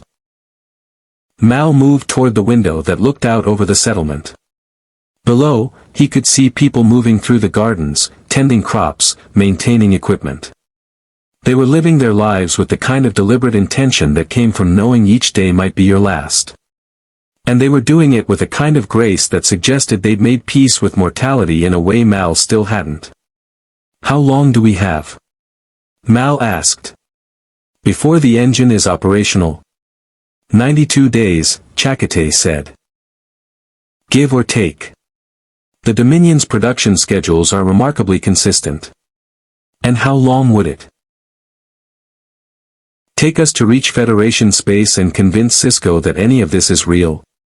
20 to 30 days, depending on the route, Tuvok said. Which would give the Federation approximately 60 days to plan and coordinate with their allies. Not enough time, Kaylee said, still studying the schematics. The logistics alone would take months. Coordinating between 3 different species military forces, manufacturing weapons systems specifically designed for this kind of assault, positioning fleets without the Dominion noticing. 60 days is enough time to get killed trying. It's not enough time to succeed. Unless, River said, her eyes distant again, someone changed the variables. Unless someone made a move that the Dominion wasn't expecting. Unless the assault itself became the distraction rather than the defense. Simon grabbed River's arm. No. Whatever you're thinking, the answer is no. I'm not thinking anything, River replied, but her eyes suggested otherwise. I'm seeing. And in the timelines where we survive, Serenity is part of the attack. We don't hit the power source, that's the Sutherland's role. We hit something else. Something that matters more to the Dominion than the engine itself. What? Mal asked. The command structure, Tuvok said, understanding dawning on his face. The Dominion's hierarchy is centralized. The Founders maintain personal control over all major operations. If their command vessel could be located and destroyed simultaneously with the assault on the engine, the Dominion's coordinated response would collapse. Without central command, their forces would fracture into independent units. Which buys us time, Chakotay said, his voice carrying a kind of grim excitement. Time to destroy the engine. Time to mobilize genuine resistance. And which requires us to find and attack a Dominion command ship that's probably defended like a mobile fortress, Mal said flatly. That's a suicide mission multiplied by suicide. Yes, River agreed. But it's the only path where more than just us survive. In the timeline where we don't attack the command structure, the engine activates successfully. 40% of Federation space becomes Dominion. Billions of people are assimilated. And we're still dead because the Dominion finds us and kills us anyway. At least this way, we die for something that might matter. Mal felt the weight of impossible choices pressing down on him. In the stories he'd heard as a child, heroes made sacrifices. They threw themselves on grenades, charged towards certain death, did the impossible because it was the right thing. But in real life, Mal had learned, heroes were usually just people who didn't have any better options and weren't brave enough to admit it. I need to talk to my crew, Mal said finally. Alone. Chakotay nodded and gestured for Tuvok to follow him out of the archive chamber. When they were gone, Mal turned to face Simon, Kaylee, and River. Options, Mal said simply. What do we have? We could stay here, Simon suggested. Hide in this settlement, let the Dominion and the Federation destroy each other, and hope that whoever wins leaves us alone. The Dominion will find us eventually, Kaylee said. Chakotay said so himself, they're watching. They know we exist. They're just waiting to see if we prove unstable enough to ignore. We could go back to the Federation, Simon continued. Warn Sisko. Let Starfleet make the decision about how to respond. It's not our war. It's everyone's war, River said softly. That's the thing about existential threats. You don't get to opt out. You just get to choose how you participate. Mal looked at his sister-in-law, at the girl who'd been tortured and experimented on and hunted across the galaxy. She'd lost more than anyone here deserved to lose, and yet she was the one proposing they throw themselves into certain death for a chance at changing the outcome. You really see this working? Mal asked. Your precognition shows us succeeding.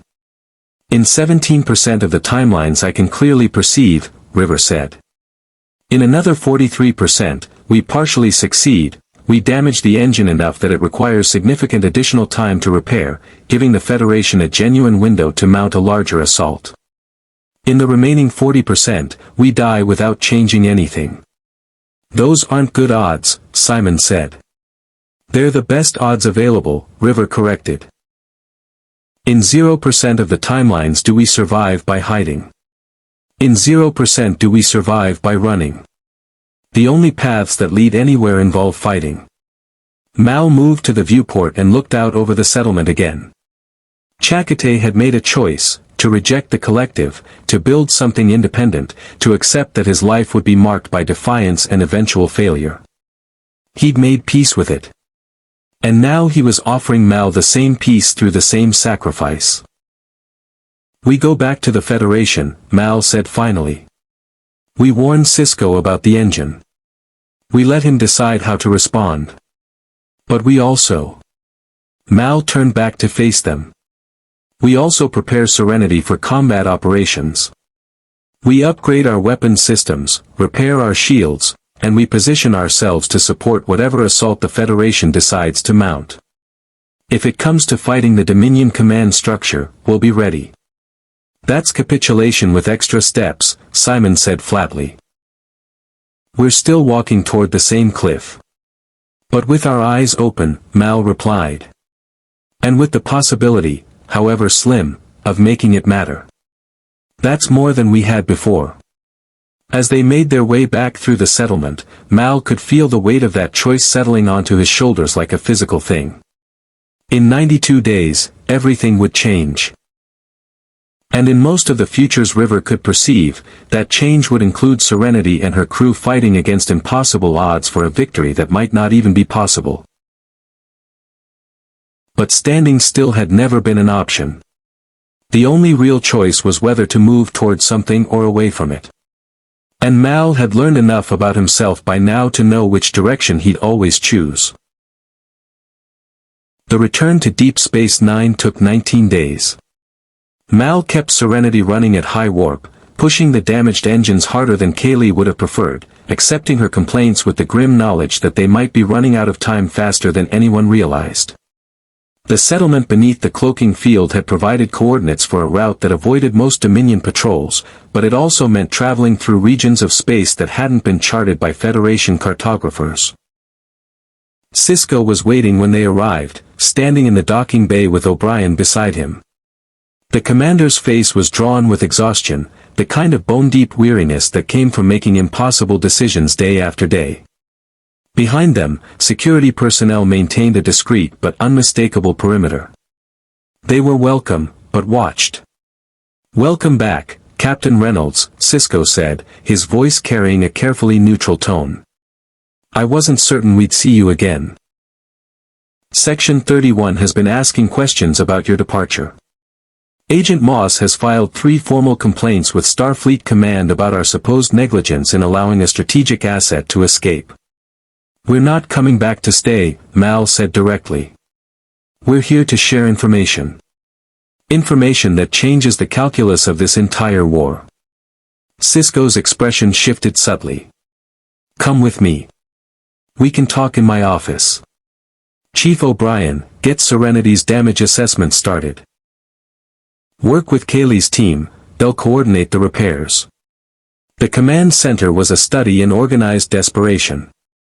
Tactical displays showed the Dominion's encroachment into Federation space, a slow but inexorable expansion that made the Federation's position look increasingly untenable.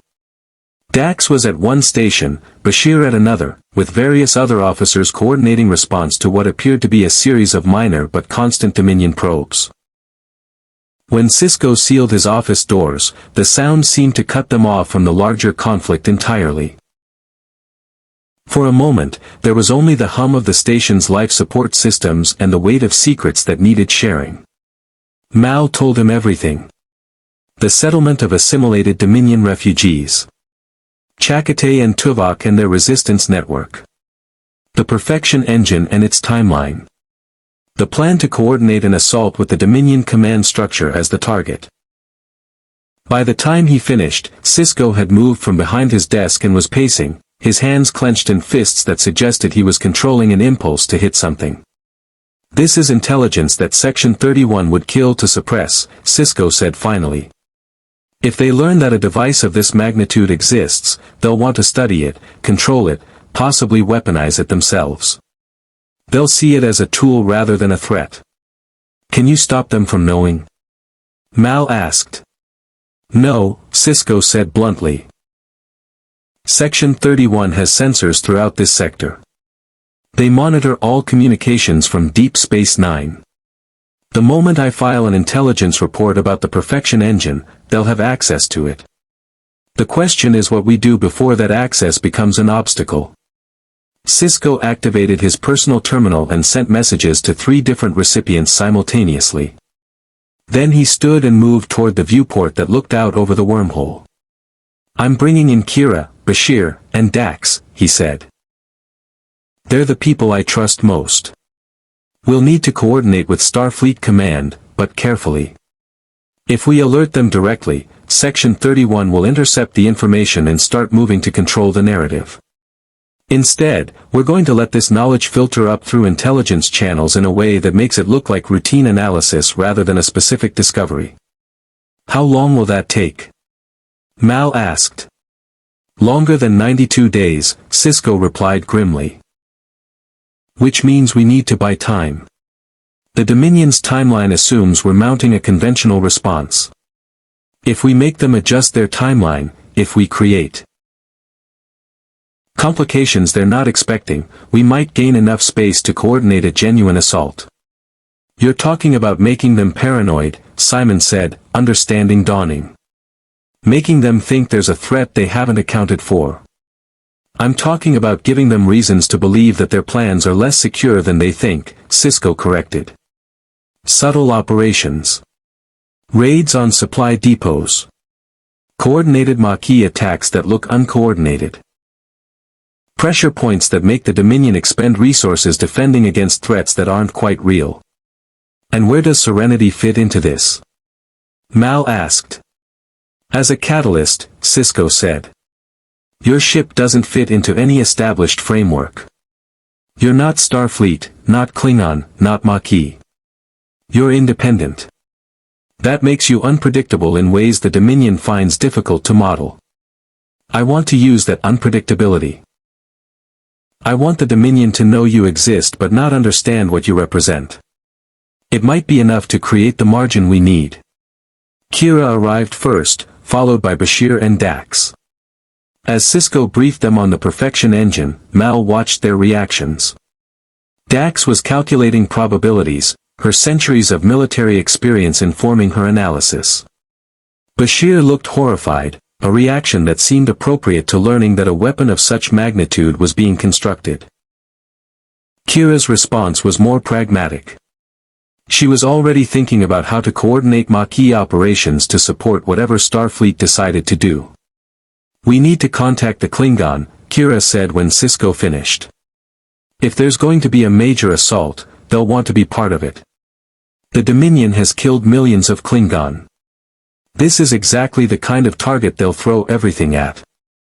"Agreed," Sisko said. "But we do it carefully. We make it look like a request for tactical consultation rather than a response to a specific intelligence discovery. Gowron needs to believe this is his idea." As the planning session continued, Mal found himself pulled into discussions about logistics, fire patterns, coordinated assault vectors. It was strange, he'd spent his entire adult life avoiding exactly this kind of military planning. And yet here he was, helping Starfleet's finest strategize the destruction of a device that could assimilate billions of people. River was quiet throughout the briefing. She sat in the corner of Sisko's office, her eyes distant, her fingers making those strange patterns that suggested she was processing information on multiple levels simultaneously. When Sisko finally acknowledged her presence and asked what she was thinking, River smiled sadly. "I'm seeing the timelines shift," she said. "As you plan, as you strategize, the possibilities are consolidating. In most of them, the assault succeeds. The engine is destroyed, the Dominion loses their primary advantage, and the war continues, but in a way the Federation can actually win. In all of those futures, Serenity plays a crucial role." "What role?" Mal asked. "The distraction," River said. "And the impossible move.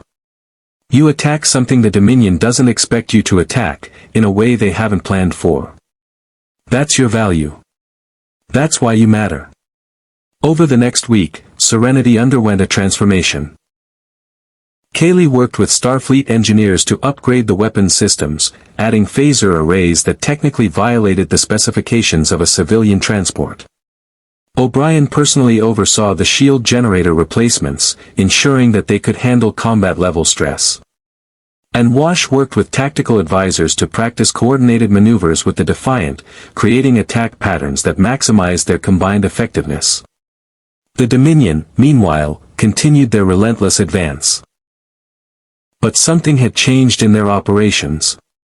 Their probing attacks became more aggressive, their defensive positioning more dispersed.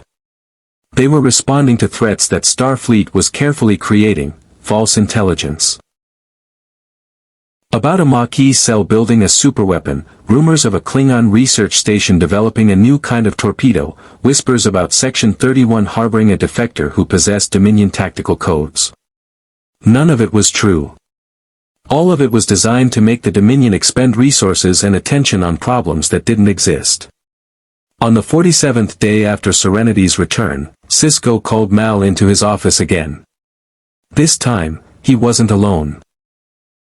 Gowron, the Klingon Chancellor, was present via holographic transmission, his scarred face twisted in an expression of barely suppressed fury.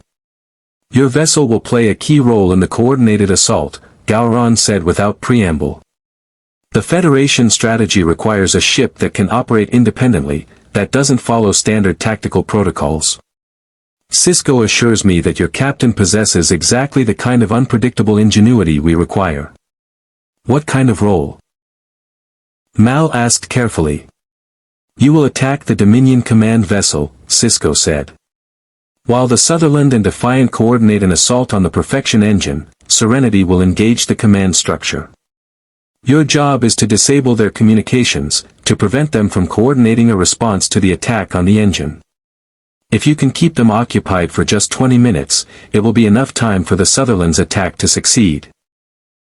20 minutes against a command vessel that's probably defended like a fortress, Mal said. "That's not a mission. That's a suicide run." "It is," Gowron agreed, with what sounded like approval. "But sometimes honor demands sacrifice. And sometimes sacrifice demands a captain willing to lead his crew into glory, regardless of whether they survive it."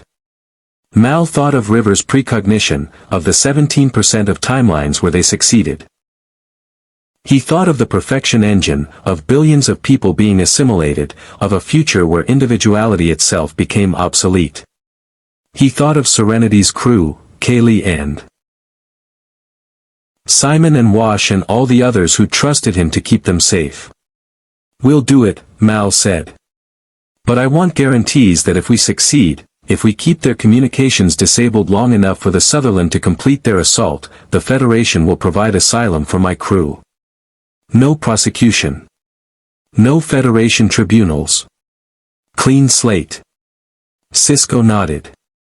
"You have my word as a commanding officer." "And mine as Chancellor," Gowron added. "Die with honor, human, and you will be remembered among warriors." As Mal left the office, he could feel the weight of that commitment settling onto his shoulders. In 45 days, the assault would begin. The Dominion would be watching, expecting something. And Serenity would give them exactly what they expected, a small, independent vessel attempting something impossible. But in doing so, they would also give the Federation its only chance at victory. River was waiting in the corridor, her precognitive gaze fixed on something only she could see. "Thank you," she said simply. "For what?" Mal asked. "For choosing the path that matters," River replied. "Even knowing it might be the path that kills us." The assault began at 0600 hours station time, with the Defiant and a Klingon battle cruiser engaging the Dominion's outer defensive positions. Within minutes, the space around Deep Space Nine became a nightmare of weapons fire and maneuvering vessels. The Dominion, caught between multiple threats and expecting exactly this kind of coordinated attack, responded with their standard protocols. Concentrate superior firepower, adapt tactics to match observed threats, eliminate resistance through overwhelming force. They weren't prepared for Serenity. The small transport appeared on their sensors as a minor irritant, a civilian vessel attempting to flee the battle zone. The Dominion had no reason to dedicate significant resources to a target of such obvious insignificance. By the time they realized that Serenity was actually accelerating toward their command vessel rather than away from it, Mal had already cut through two of their interceptor squadrons using tactics that made no strategic sense but worked perfectly. Evasive Pattern 7, Wash called out, rolling Serenity through a maneuver that would have torn apart a conventional starship. Dominion fighters breaking formation. They're confused, they expected us to run. Keep them confused, Mal replied, watching the tactical display as the Sutherland engaged the Perfection engine's outer defensive platforms. The Dominion warbird was massive, a cathedral of weapons and armor built on a scale that made Serenity look like a minnow challenging a whale. But whales weren't designed to fight things moving at Serenity's speed. Kaylee's voice came through the comm, breathless with the intensity of pushing engines beyond their specifications. Captain, shields are holding, but if we take one direct hit from that command vessel's primary weapons, we're done. Navigation systems will cascade fail. You've got maybe 2-3 passes before we lose maneuvering. 3 passes is all we need, Mal said, though he wasn't certain he believed it. The command vessel's weapons lit up. A plasma bolt the size of a small moon came screaming toward Serenity. Wash twisted hard to port, and the bolt passed within meters, scoring their starboard shields. Alarms screamed. The lights flickered.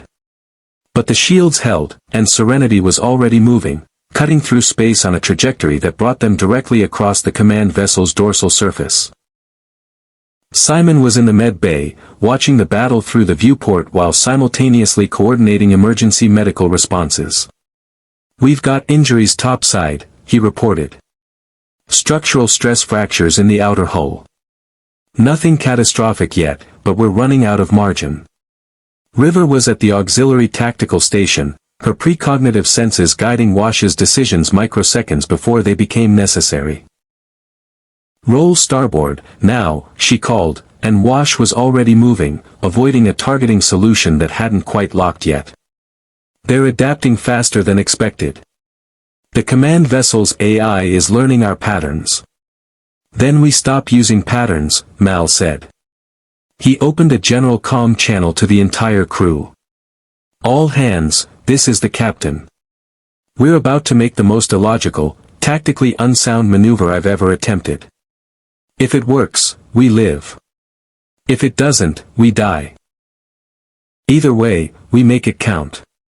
"That's the most inspiring speech I've ever heard," Wash said, his hands flying across the helm controls.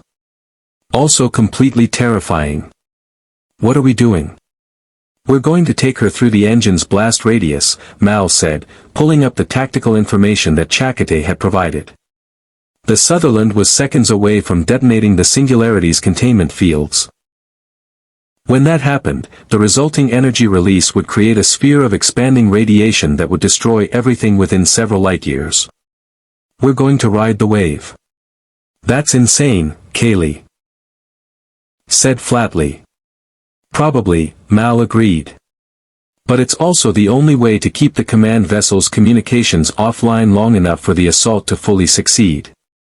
And it might just be crazy enough to work." The Sutherland's attack run was a thing of terrible beauty.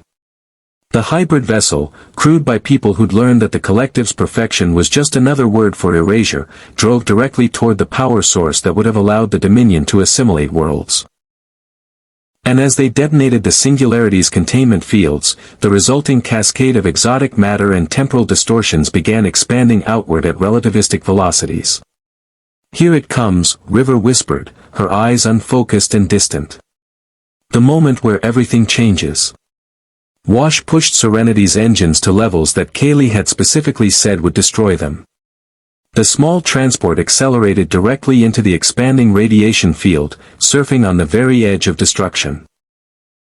The command vessel, caught off guard by the magnitude of the explosion, lost its communications network to electromagnetic interference. Its AI, designed to operate within parameters that didn't account for uncontrolled singularity detonation, cascaded into analytical paralysis trying to process the impossible event.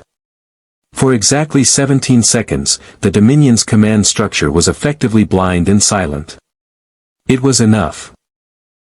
The Klingon battle cruiser's weapons carved through the command vessel's shields. The Defiance phaser arrays targeted the weapons systems. And in that moment of chaos, Mal understood what River had been seeing in her precognitive visions. This wasn't victory. This was transformation. Every decision point, every choice, had led to this moment where everything the Dominion believed about their own superiority was proven fundamentally flawed. Then the radiation wave caught Serenity fully, and the universe turned white. Mal's last conscious thought, before the ship's structural integrity gave way and sensors overloaded, was of Kaylee's face in the engine room, hands moving with desperate precision as she tried to keep systems online. Of Simon in the med bay, stabilizing injuries that might not matter in the next few seconds. Of Wash at the helm, his expression shifting from concentration to something almost like peace.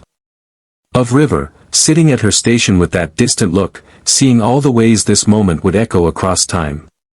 And then there was darkness.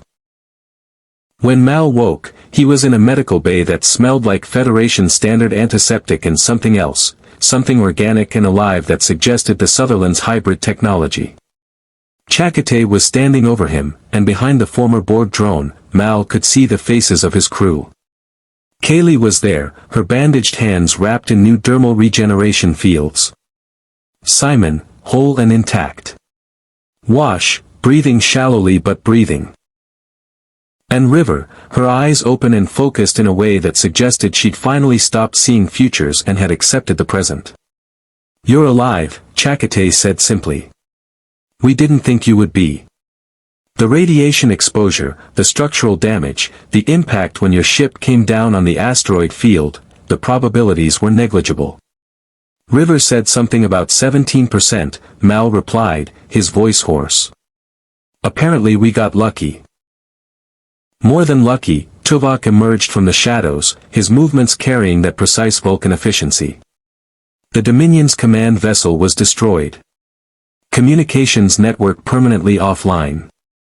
And the Perfection engine's power source was successfully eliminated.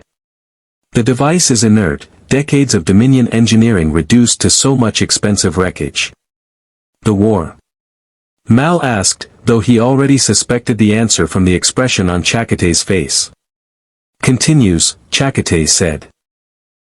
"But the calculus has changed. Without the engine, without centralized command. The Dominion's military effectiveness has degraded by approximately 43%.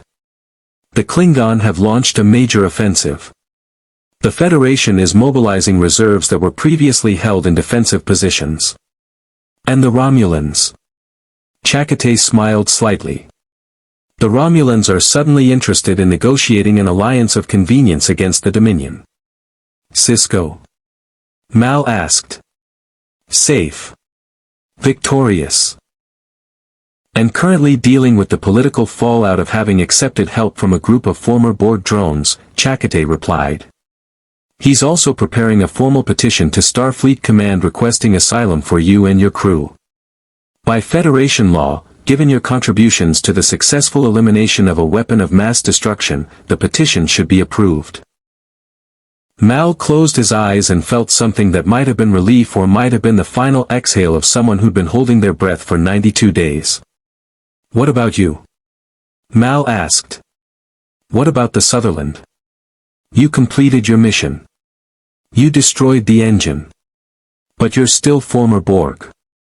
Still a complication for the Federation to explain." "We're returning to the outer regions," Tuvok said. "The settlement will expand. Others like us. Those who the collective deemed too defective, too resistant, too fundamentally independent, will have a place to belong. We're becoming a civilization of the rejected. And perhaps that's exactly what the galaxy needed."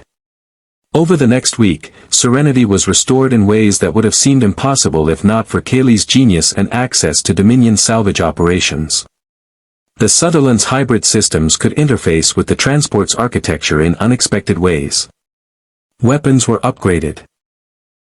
Shields were reinforced. And slowly, the small freighter that had run smuggling routes and avoided authority was transformed into something that could survive in a universe that had almost ended. When Sisko came to personally escort Mal back to Deep Space Nine, it was with the knowledge that something fundamental had shifted. The Federation had learned that victory sometimes required compromise, that survival occasionally meant working with those outside the rules, and that the greatest strength sometimes came not from those who followed protocols but from those willing to break them. The formal ceremony offering asylum to Serenity's crew took place in DS9's main conference room. Starfleet representatives, Klingon officers, and even a few Romulan observers were present to witness what the Federation officially recognized as the crew of a civilian transport that had made the difference in a war that might have ended the Federation itself. Mal signed the documents with a hand that still trembled slightly from radiation exposure. And when he looked up, he saw River watching him with that distant, focused gaze that suggested she was seeing the futures that branched from this moment. Most of them, apparently, led to places that mattered. What happens now? Simon asked, standing beside Mal as the ceremony concluded. Now. Mal looked out the viewport toward where Serenity was docked, her hull scarred but intact, her engines finally at peace. Now we figure out what it means to stop running. Maybe we go legitimate. Maybe we take those peaceful transport contracts that Federation traders offered us. Maybe we even become part of Starfleet, though I doubt any of us have the temperament for that kind of discipline. River would probably be a prodigy, Kaylee said, joining them. Given her precognitive abilities and that brilliant tactical mind. River can make her own choices now, Mal replied. That's the whole point of getting here, isn't it? We're finally at a place where the decisions we make are actually ours. As the celebration continued around them, Mal found himself standing alone at the viewport, looking out at the wormhole that led to the Gamma Quadrant. Somewhere beyond that gateway, the Dominion was regrouping, adapting, planning for a next move that would take time to develop. And somewhere in the settlements and strongholds across Federation space, people who'd been assimilated were being restored to themselves, discovering that they could still be individuals even after the collective had tried to erase that possibility. Mal had come to the Dominion War as a smuggler, running cargo and avoiding authority. He was leaving it as something else, someone who'd learned that sometimes the price of freedom was standing against the impossible, betting everything on 17% odds and the precognitive visions of a 14-year-old girl who'd been tortured by people who claimed to be healing her. It wasn't the life he'd planned. But then again, none of the best lives ever were.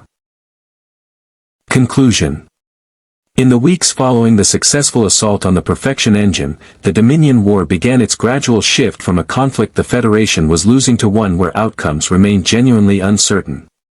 The loss of their weapon of assimilation forced the Dominion to recalculate their strategic position, extending timelines and allowing the Federation's industrial capacity to finally match their military needs.